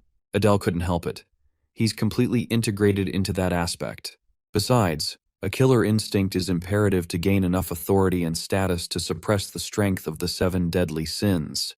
Of course, if Ares keeps on crossing the line like in that training ground, Adele will do everything in his power to give that musclehead a taste of the consequences. While he was plotting some revenge on one of the instructors, Luna approached him and felt some of his murderous aura leaking out. He apologized for startling her again. It was not intended this time around. She just came over to make up for the last time they were supposed to have lunch. Maybe today would be the day. Adele readily accepted, and her face lit up with excitement. Inside the dining hall, they ordered some lavish meals fit for aristocracy. It's been a long time since he had something this luxurious. Well, it's been a while since he ate lunch at all. There were so many delectable dishes spread across the table. Luna worries that leaving leftovers might get them punished by the demon god of gluttony. As they were about to start eating, the goon squad that Adele bitch slapped walked in. They took notice of Adele and Luna. Before they could think about messing around with the class rep present, Adele waved at them with a smile, and the 3 stooges chose to mind their business. Unlike the other 2, Spider-Boy is still fascinated by Adele. Adele found this a good time to ask Luna what really happened with those 3. She confessed that she was being bullied by the other half-demons. She doesn't know why. They just started picking on her at some point. She blames herself for being weak and lacking any special physical abilities. Perhaps she doesn't see just how valuable her healing power really is. Luna added that the 3 never physically assaulted her. Instead, they just curse at her while passing by and take her silver coins from time to time. Hearing that she was enduring such a shitty situation, Adele advised Luna to always stay near him from now on. Luna asserted that she doesn't need protection. She just has to prove that she's not a traitor to demonkind. But that's all the more reason to stick together. Since he'd been meaning to do some digging, Adele asked Luna what she knew about the kid with the spider tattoo. Maybe he's from Hunter x Hunter. As far as Luna knows, the boy's name is Kyle. Hearing the name rigged Adele's memory, reminding him of someone named Kyle mentioned in the novel. Asking more questions, he found out that Kyle is a pure demon, but he's hanging out with the half-demon crowd. In Luna's eyes, that boy is particularly scary. He looks at her like she's a disgusting bug. Isn't that precisely how they looked at humans back in Oregon? Yeah, Kyle just entered the top of Adele's suspected spy list. He briefly considered asking the information paper for confirmation, but it might just be a waste of money he doesn't have. To save himself from further headaches, it would be better to check directly. After all, he's got plenty of relevant data on this spy. So, Adele got up from his seat and approached the table of the Three Stooges with a polite greeting. Immediately, they reacted with a mixture of fear and hostility, while Kyle remained indifferent. Offhandedly, Adele mentioned that he heard about a girl in the Imperial School's first year. Kyle remained seated, focusing on the meal in front of him. Adele added that the girl is a half-demon with one surviving relative, an older brother. At that point, he could feel Kyle smoldering in his seat. To elicit a reaction from the suspected spy with a sinister tone, Adele name-dropped the girl, Ray. At that moment, Kyle must have realized that his cover was blown, and Adele was a much bigger problem than he anticipated. In the next scene, our hero Adele is talking with a student named Kyle, who has a tattoo mark on his cheek. When one of Kyle's friends interrupts their conversation, our hero suddenly slams the boy's head into the dining table. Seeing this, Kyle himself leaves the cafeteria, but the hero becomes certain of his true identity. Later, Kyle's injured friend is cleaning his wounds in the bathroom and complains about him. He says that Kyle himself was the one who convinced them to trust half-demons and was also the one who wanted revenge, yet now he is backing away from the plan. Hearing these disrespectful words, Kyle gets angry and beats up his friend as well. Doing this, he orders his third companion to bring this boy out of the bathroom. Alone in the bathroom, Kyle feels confused about how the hero managed to recognize his true identity. He knows that the disguise magic is still functioning perfectly, and it was cast by one of the greatest magicians. Since he himself is also a half-demon, he believes the chances of being exposed should be extremely low. He wonders who the hero Adele really is and how he knows about Kyle's sister. Because of this confusion, he makes a decision that before the hero can reveal his secret to everyone, he himself must eliminate him. That night, he enters a secret room and prepares for his mission. He equips several knives and takes out a small magical communication device. Through it, he decides to send the information he has gathered so far, reporting that Adele may have already discovered his true identity. While he is focused on sending the message, Adele suddenly enters the room. The student gets shocked by his unexpected appearance and throws a pen at him to attack. The hero easily dodges the attack, but he soon notices that the pen is no ordinary object. Kyle uses it to create multiple magic circles and launches a series of spells. Seeing this kind of power, the hero realizes that this student is also a half-demon. The student then throws multiple lightning bolts and demands to know how the hero learned about his younger sister, Ray. The hero dodges the attacks and thinks about Kyle's true motives. He knows that this student has never been acting for the sake of humanity. The real reason behind his actions is his sister Ray, who was born with a rare and abnormal constitution that causes an uncontrollable amount of mana to accumulate within her heart.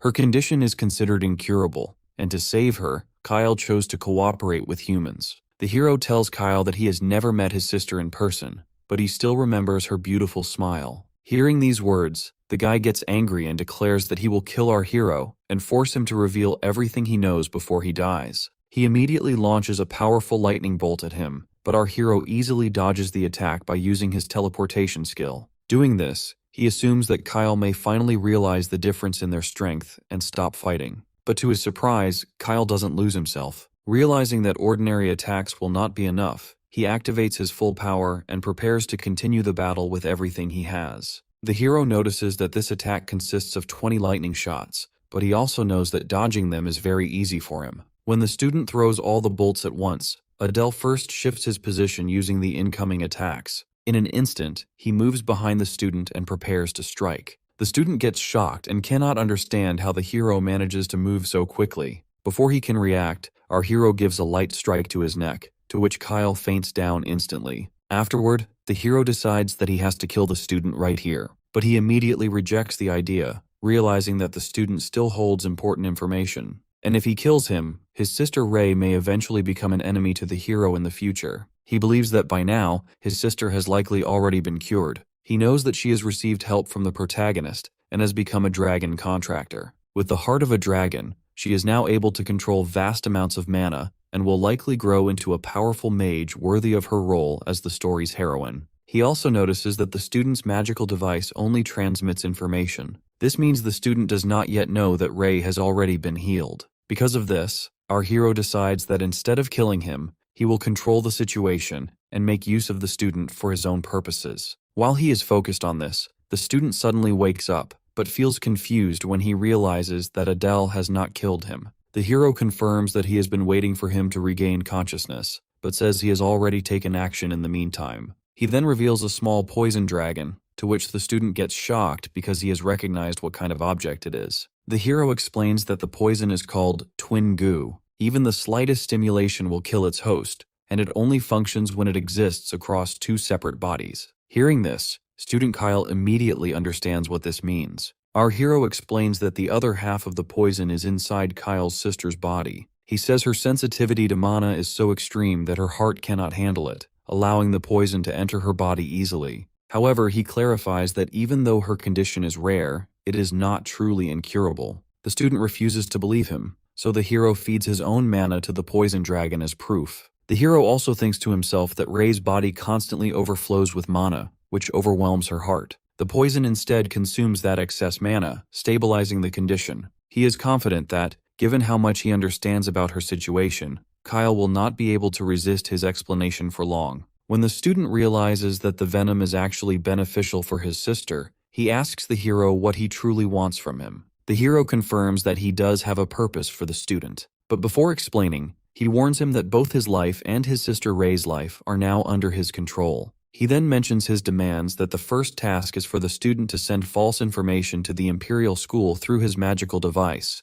reporting that the third-year hero candidates will be attacked at Saitan Academy. He adds that he understands the student's concern, since his sister is also enrolled at the Imperial School, but he assures him that if he follows orders properly, he will personally guarantee her safety. Hearing this, the student finally agrees to complete the first task. The hero then tells him the second task that the student has to withdraw from Saitan Academy, as he needs him to work from outside. He orders him to collect and organize rumors and intelligence about rare locations within the demonic realm, and report them regularly. When the student accepts this as well, the hero feels satisfied, believing the student is now completely under his control. However, the student suddenly adds one condition, that he wants the hero to form a demon god contract with him. Hearing this, our hero gets stunned because the demon god contract is only used for forming extremely important bindings. It is a sacred oath, and if it is broken under the demon god's name, it can cost the breaker their life. Despite this, the hero agrees to form the contract. However, he explains that the contract requires a special item that only mages of a certain level can create. He asks the student if he already has it, but the student refuses and tells him that the hero must obtain it himself. At first, the hero feels confused, since no ordinary cadet would possess such an item. Then he suddenly remembers that the magic instructor, Robolt, might have one. He tells Kyle that he will try to acquire it today, and asks him to meet again the next day at the same place. As the student leaves, the hero thinks that he has successfully secured a useful pawn. However, he also realizes that this alone is not enough. Even if he uses the student to spread false information to the Imperial School, he is still uncertain whether he can pass the midterm exam himself. Later, the hero goes to Instructor Robolt's office as planned. The instructor gets surprised by his visit and goes to prepare tea for him. From behind, our hero observes the office and notices that the instructor is not only interested in books, but also engaged in magical formulas and research. The instructor then serves tea to the hero and thanks him for coming here like this. The hero turns on a serious matter, asking why the instructor requires his assistance. When the instructor hesitates to reveal the details, the hero assures him that he is even willing to sign a demon god contract if necessary. Hearing this, the instructor feels good and summons a pre-prepared contract document by using magic. Before proceeding, our hero adds a condition of his own, that if he finds that the task exceeds his capabilities during the research process, he will withdraw from the agreement and return all compensation received. The instructor then asks what compensation he expects. The hero states that he just wants some mana potions along with a demon god contract scroll. The instructor agrees with his demands, and then they start their work immediately. He moves a book on the shelf, to which a hidden passage door opens up in the office. As they step inside, the hero realizes the space resembles an underground laboratory rather than a simple room. The instructor then presents a book he has been searching on before. The hero immediately recognizes it as an ancient tome, but when he opens it, he finds that it contains no written text at all. The instructor explains that most of the book is blank, but a few pages at the end have some writing. The hero asks about where he has found this book. The instructor replies that he discovered it inside an abandoned house during a trip to the western desert. He describes how he came across it lying alone in the middle of the sand. Nearby, there was a large oasis, suggesting that a settlement once existed in that area. The hero then asks if this means the village disappeared, leaving only the house and the book behind. The instructor opens the final pages and shows the remaining text. However, the hero notices that the writing is made up of distorted and unreadable characters. It is clear that no normal method can decipher it. The hero asks if any progress has been made in understanding the book, but the instructor clarifies that there has been none. The hero suggests that there may be clues around the place where the book was discovered. The instructor explains that he already investigated nearby villages, but no one has ever heard of the abandoned house or the book itself. Hearing this, the hero realizes that he has to start the investigation from the beginning. As he studies the strange writing more closely, his own necklace suddenly starts reacting strangely. He notices something unusual. The distorted text starts transforming into readable words. When he reads a line, he cannot understand its meaning, but the reaction from his necklace makes it clear that it is connected to the demon god. He informs the instructor about what he has seen. The instructor gets surprised and realizes that the phenomenon is likely related to the chaos attribute. He explains that they will need further research to fully understand it, but admits that this is an extraordinary discovery. He suggests comparing the book with other ancient artifacts and texts from different regions. The instructor praises the hero for his contribution and thanks him for the assistance. As the hero prepares to leave, the instructor remembers his promise and says he will provide the agreed reward immediately. While the instructor searches for the items, the hero notices something alarming. 3 of the original stones in his necklace begin glowing red in response to the book's influence. He is unsure what will happen if the entire necklace is affected.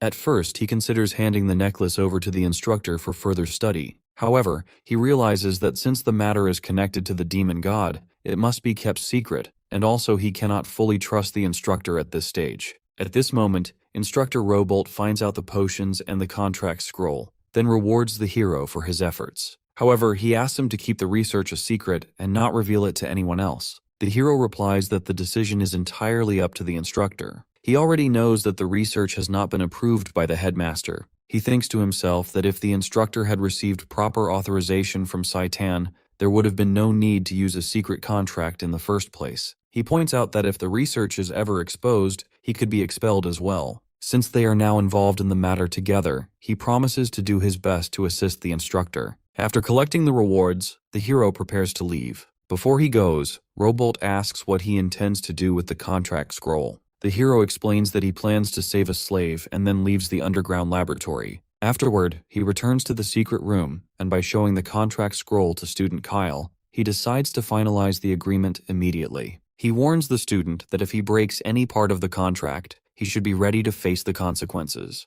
Reading every condition, the student finally signs the contract, to which it gets saved into his chest. The hero then hands him a letter containing false information and instructs him to send it to the Imperial School. The student agrees and activates his magical communication device. He explains that the device recharges on its own, allowing it to be used once every month. After sending the false report to the Imperial School, the hero reminds him that he must also fulfill the second condition of their agreement. He instructs him to leave Saitan today and start gathering information from outside the academy. The hero explains that he needs intelligence about the demon world. As a first priority, Kyle must investigate the location of the nearest hidden realm and collect information about the Seven Sins clans. The student accepts the task and extends his hand toward the hero. At first, the hero assumes that he is asking for a handshake. However, Kyle clarifies that he is actually requesting travel funds, since gathering information will require money. The hero agrees and hands him another letter. He explains that if the student presents the letter and mentions the hero's name,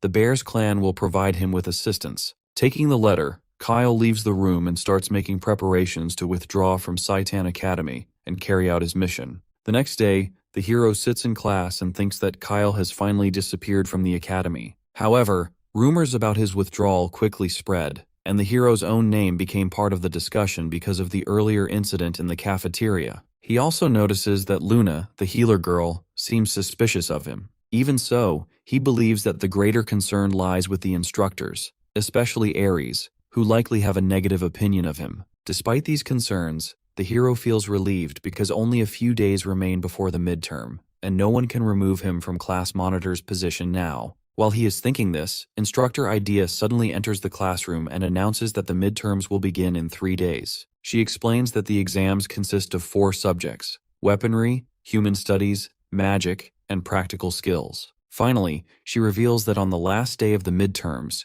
the students will take part in an operation that involves infiltrating a human institution known as the Imperial Academy. Hearing this, the hero realizes that the demon race is about to launch an invasion of the Imperial Academy, where humans will respond with force to resist them. In this chaos, hidden enemies are likely to expose themselves, and intense battles will erupt across the battlefield. At that moment, Lady Fran confidently declares that she will secure first place in the midterms. Several students support her claim, and others express their intention to take revenge on humans for their past suffering. However, the hero thinks that if events follow the original storyline he once wrote, the Class A cadets will be wiped out during the midterms. Still, he sees a chance to change the outcome. So far, he has already altered several key events, including bribing Kyle into sending false information to the Imperial Academy and preventing the healer girl Luna from being expelled. He understands that he cannot fully stop the downfall of the Imperial Academy, but he believes he may still be able to save at least his classmates from death. If he succeeds, he could earn a higher evaluation as class monitor and possibly gain another opportunity to access Saitan's weapons vault. Later, Adel goes to meet Princess Renee after a long time. However, he immediately notices that she appears angry with him, likely because he has been avoiding her for some time. But he also notices something unusual, that the princess has formed a friendly bond with Lady Diana, who is also present beside her. When they greet each other, the princess asks why he has been avoiding her and only now requests a sparring session. The hero explains that he kept his distance because he felt guilty for not being able to support her properly in his role as her bodyguard. However, the princess still feels bad, to which the hero offers her a mana potion as an apology. Lady Diana gets surprised by the potion and requests the princess to accept it and forgive him. But the princess refuses, saying she does not need such a gift. The hero then explains the real reason behind his distance. He says that he has been bullied by other cadets for being half-demon, and he feared that staying close to her might also bring her unnecessary trouble. He sits down in respect and apologizes again with his pure heart. Seeing his honesty, the princess finally forgives him. After that, she pulls out her sword and prepares to begin training with him. At this moment, Lady Diana quietly encourages her to show her new technique to the hero. But the hero overhears this and realizes that the princess must have learned a new skill during the time they were apart. When the princess activates her power, the hero gets stunned by the strong energy surrounding her. He notices that she is gathering mana at the tip of her sword, which means she has learned the sword coat skill. Among humans, this technique is considered the mark of an expert-level knight. Unlike humans, demons often shape their mana around their weapons or bodies to perform various abilities. As he is watching her progress, the princess suddenly stops using the skill. She explains that maintaining it requires complete concentration and that she must push her focus to its absolute limit to use it properly. Wanting to test her true strength, the hero pulls out his dagger and begins a sparring match. He leaps forward and launches an attack, but the princess easily blocks it with her swift movement. When she activates Sword Coat once again, the hero's dagger turns into pieces instantly. The hero feels amazed to see how much the princess has improved. Lady Diana also praises her for her achievement and encourages her to keep progressing. However, she suddenly starts acting strangely and comments that the more she observes her, the more curious she becomes. Seeing this, our hero recalls that one of Diana's abilities, contemplation, allows her to observe even the smallest details of a person's body. Because of this, he decides it is safer to keep some distance from her in case she ever becomes his greatest enemy. While he is thinking this, the princess asks her what has caught her interest. The lady explains that she is curious about the swordsmanship Renee just displayed because it is unlike anything she has seen before. The hero admits that he is curious as well and asks the princess how she is able to use the sword coat technique. She explains that there is no special trick to it. According to her, a person simply needs to get a feel for the sword and imagine filling it from the inside with power. Hearing her explanation, the hero decides to end the sparring session. He mentions that he still needs time to study for the upcoming exams, and asks her whether she is prepared for the midterms. When the princess confidently replies that she is, the hero thinks about the game's original storyline. The timing of the first midterm examination does not overlap with the event in which the protagonist's group obtains the Eye of Superbia. This means Princess Renee survives the midterms without issue. However, it also suggests that there is a high possibility that the students from Class A, our hero's own class, will lose their lives during that period. After their conversation, both the girls leave together. But the hero notices that Lady Diana has become suspicious of him because she has sensed something unusual about him. Several days later, the midterm examinations finally begin. In his room, our hero Adele is feeding a sparrow and also thinks about the upcoming test. The first subject is understanding humans, and he regrets that even after staying up all night studying, he still struggles to understand the material properly. Although he reviews a few basic concepts in hopes of passing, those lessons also disappear from his mind the moment he enters the classroom. As he sits at his desk, the healer Luna approaches him and notices how exhausted he looks. She assumes that he has been studying too hard, but the hero assures her that he is fine and asks whether she is prepared for the examination. She replies that she has studied a little and believes she should at least be able to pass. The hero then turns to Lady Fran and asks about her preparation. She says that she has no need to worry about the written subjects. As long as she performs well in the practical examinations, she is certain she can easily claim first place. After that, the instructor enters the classroom and finally begins the written test. But he gives everyone a strict warning that anyone caught cheating will be immediately disqualified from the examination. The hero uses his traits of curiosity and focus to his advantage, and his last-minute cramming helps him perform better in the test than expected. However, he feels confused when he sees a question asking how he feels about humans. According to the memories of this body, humans are responsible for destroying his family. Yet in the hero's true identity, he knows he once created both humans and demons, and the situation is far more complex than this world. Thinking about this, he writes according to the demon world's perspective that he considers humans as his enemies. Later, the instructor collects all the answer sheets, and the students move to the training ground for the next exam.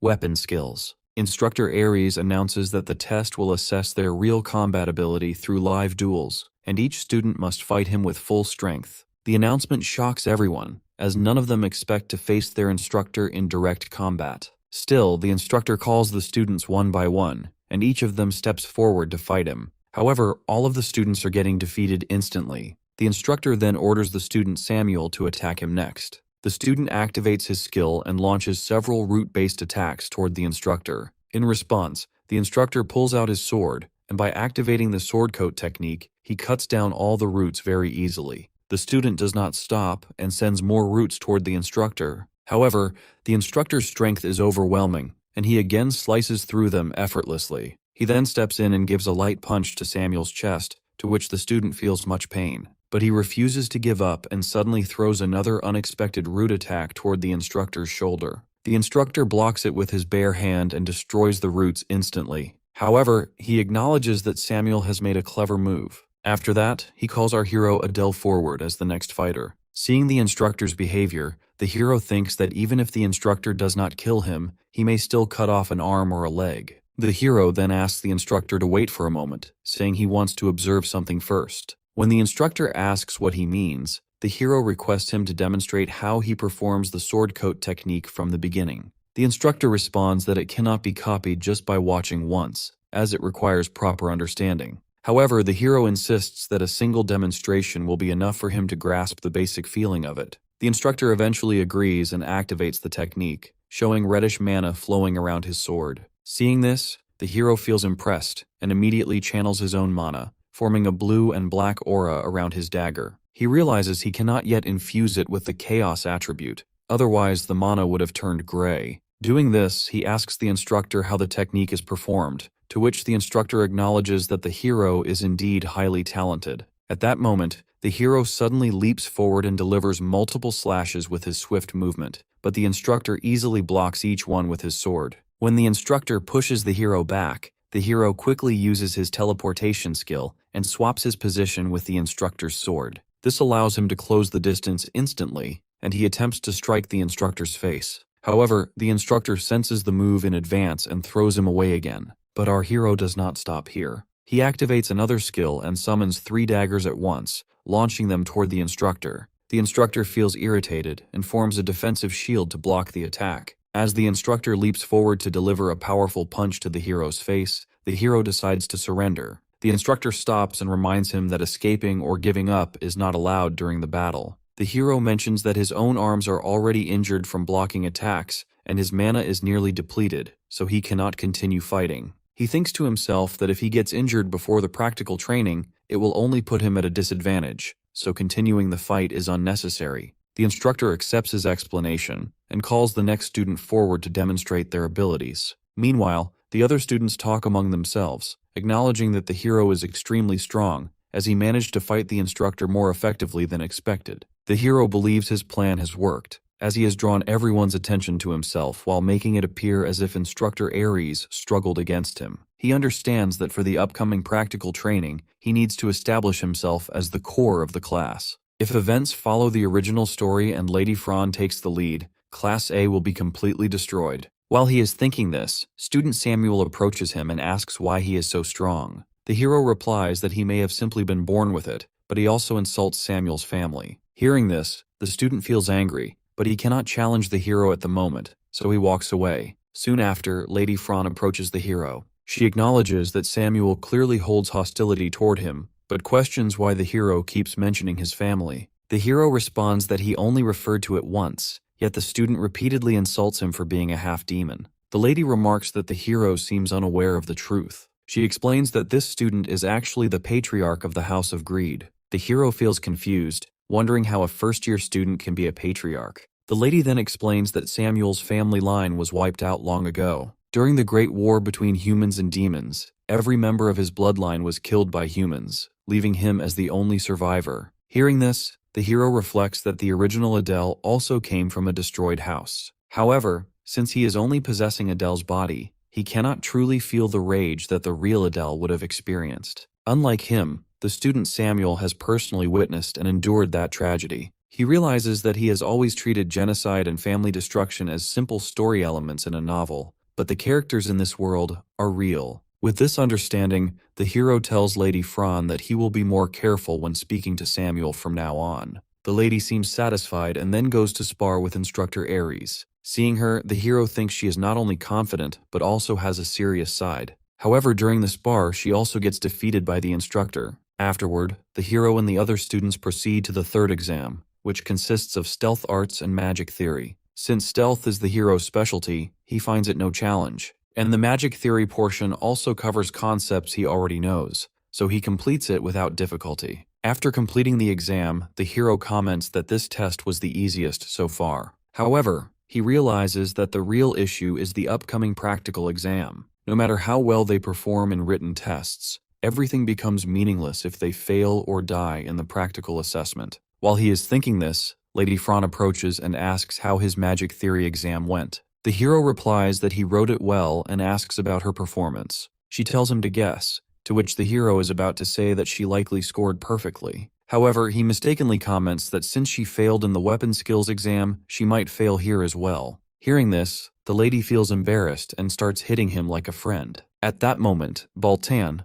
the monitor from another class, arrives for an important matter. Seeing the hero, he remarks that the hero seems to have grown stronger since their last meeting. He says he would like to test himself against him, but he has other responsibilities to attend to today. The lady recognizes him and comments that he is the same jealous-looking boy she saw during the entrance exam. The guy states that he has somewhere to go and asks if she will accompany him as well. When she asks for clarification, the guy explains that a meeting has been scheduled for all class monitors. Even the headmaster is expected to attend, so everyone is required to go. At this moment, the lady clarifies that she is not the monitor of this class, because the actual class monitor is Adele. Hearing this, the guy gets stunned, and his interest in testing the hero's strength immediately increases. However, the hero suggests that it would be better for both of them to attend the class monitor's meeting first. The guy agrees and invites Lady Fran to accompany them as well. As they walk through the corridor, the hero asks Baltan about the purpose of the meeting.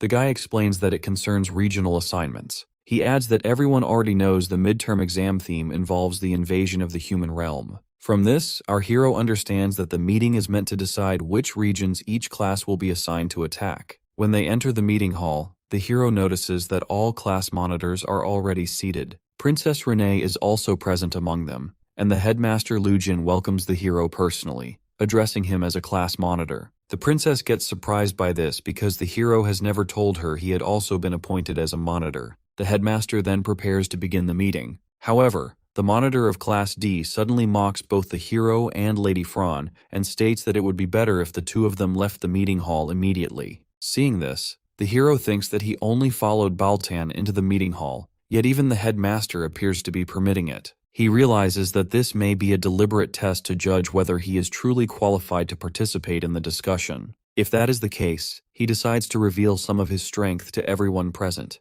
When the Class D monitor suddenly grabs the hero's head, the hero pulls out his dagger and aims it directly at the man's face. However, the Class D monitor activates a body-hardening technique and successfully blocks the attack. The hero then summons multiple daggers and throws all of them at the guy. But the opponent dodges them as well and tries to punch the hero full force. The hero senses it, and by activating the sword coat on his dagger, he slashes the opponent's hand, causing him to scream in pain. As the hero is going to give a finishing blow, the headmaster stops the fight instantly. The hero agrees with her, while the other monitors are totally impressed by his combat ability. The headmaster then begins the meeting, explaining that all of them have been gathered to assign regional targets. Each class will be allocated specific regions of the human world for invasion during the practical examination. The hero states that he already understands the general plan, but he is still curious about the exact starting point and how the regions are being divided. The headmaster then summons a magical map of the human world to explain the strategy clearly. She mentions that she initially hoped Class A would be assigned to attack the Imperial Academy. However, after observing the hero's abilities, she realizes she may have underestimated him. Because of this, she assigns them a more difficult mission instead. The hero gets surprised by this, as he knows that attacking the Imperial Academy would already be one of the most dangerous missions in the human world. The headmaster explains that, according to intelligence from their infiltrator, one of the human first-year classes will be leaving campus for outdoor training and planning to attack a nearby domain. Therefore, instead of targeting the academy, Class A will be assigned to capture an entire city. Hearing this, Lady Fran becomes excited and states that she and the hero will handle the mission easily. However, the hero thinks that although their spies have not confirmed the exact timing yet, the protagonist's group has already surpassed even the heirs of the 7 deadly sins. He also realizes that during the intergrade competition after the midterms, their true strength will be revealed. On top of that, one of the protagonist's companions is actually inside the very class they are planning to raid. The hero realizes that if a direct clash happens with the protagonist's group, all classes except Baltan's and Diana's would likely be wiped out. Because of this, he reconsiders his assignment and decides on a different approach. He informs the headmaster that he and his entire class will instead target one of the human first-year classes. Hearing this, several students mock him, saying that as a half-demon, he has chosen the safest and easiest option. Even the headmaster questions his decision, as she expected him to accept the mission to invade an entire city. However, the hero knows that one of the protagonist's key companions is within that class, making them the most dangerous opponent they could face. Despite the risk, he decides this is exactly why he must go there. He also knows that within that location lies an elixir, something he intends to obtain no matter what. In the original course of events, one of the protagonist's allies would have consumed it, but now he plans to take it for himself. The hero then explains to the headmaster that he specializes in assassination and does not require large-scale chaos in a populated human city. He adds that the capital consists of crowded districts, and deploying dozens of students for an assassination operation there would be inefficient. Hearing the hero's explanation, the headmaster feels impressed. She remarks that he understands both the geography of the human world and his own strengths far better than she initially expected. This is why she confirms the decision and officially assigns Class A, led by the hero, to target the human first-year students. The hero thanks her and then leaves the meeting room together with Lady Fran. From behind, Princess Renee thinks to herself that the skill Adele used earlier was clearly sword coat, and she feels confused about how he managed to learn such a technique in such a short time. Baltan also realizes that the hero was not particularly strong during the entrance exam, but has now become significantly more powerful, which is quite suspicious. At this moment, The headmaster understands why Instructor Aries has warned her to stay cautious of the hero. She recalls that the hero has even defeated one of the 7 deadly sins. In most cases, someone with such power would choose a more difficult target to prove themselves, but the hero instead acted with caution. She realizes that Adele is truly an exceptional individual. If properly guided, he could become a highly effective asset, comparable to a hunting force like House Arson. However, if he cannot be controlled, he will have to be treated in the same category as the 6 human houses. The next day, all cadets prepare themselves to depart for the mission against the humans. Many of them are excited, as they think about finally killing the humans who once destroyed their lives. The hero thinks that they have already sent false intelligence claiming the target is the 3rd-year dormitory. As a result, the Imperial Academy instructors will likely be stationed near the dorm area. This is why only a single instructor is assigned to accompany the first-year students. If his prediction is correct, that instructor will be the 5th Circle Mage. He understands that facing the protagonist's allies alone will already be difficult. Because of this, he decides that the mage instructor must be eliminated first. After that, he plans to move from the hidden route and secure the elixir. While he is thinking, the headmaster addresses all the cadets. She declares that the war has now begun, and they will face the humans who killed their parents, siblings, and friends. She reminds them that everyone here must have experienced such pain in some form. She then states that it is now their turn to take revenge and hunt the humans without mercy. Hearing her words, the cadets cheer loudly as they also want the humans to be dead. After that, the headmaster casts a blessing spell over everyone, granting them magical support that will aid them during the mission. After that, the instructors begin guiding the cadets on how they will proceed with the operation. Lady Instructor Idea has everyone board the dimensional train first. She explains that they will reach their destination in about an hour and instructs them to rest during the journey. Seeing this, our hero Adele thinks that transporting so many cadets using a dimensional train must be extremely costly for Saiton, but he knows that later in the story, more cadets connected to the human realm will appear, and eventually both worlds will begin to merge into a single dimension. While he is thinking this, the healer girl Luna offers him a snack. The hero checks his status and notices that his mana is still too low, even after all his training. He then uses a telekinesis technique on Luna, causing her to float slightly above her seat. The effect is small, only lifting her a few centimeters, but the hero recognizes its potential. Even at this stage, it could be useful in real combat. He understands that if developed further, the technique could evolve into a powerful force, allowing him to manipulate gravity itself. He then considers the situation mostly under control. However, he recognizes one remaining threat, the Knights of the 6 Houses, who previously attempted to kill him, and now there is a possibility he will encounter them again in the human world. He thinks that, in the original story, Knight Feltz had reported Adele's death as a fall from a cliff. However, the truth is different, because the hero actually fell into the demon realm while carrying the identity of the traitorous House Arson. Because of this, Knight Feltz must still believe he is dead. He assumes that Headmaster Lujin would also have learned the same information through her spies. To remain cautious, he decides that he will need a mask to hide his identity. After some time, the cadets arrive at their destination. The hero observes that Saitan has constructed a dimensional gate using extremely costly crystals. Instructor Idea then distributes face masks to all cadets. The hero feels satisfied,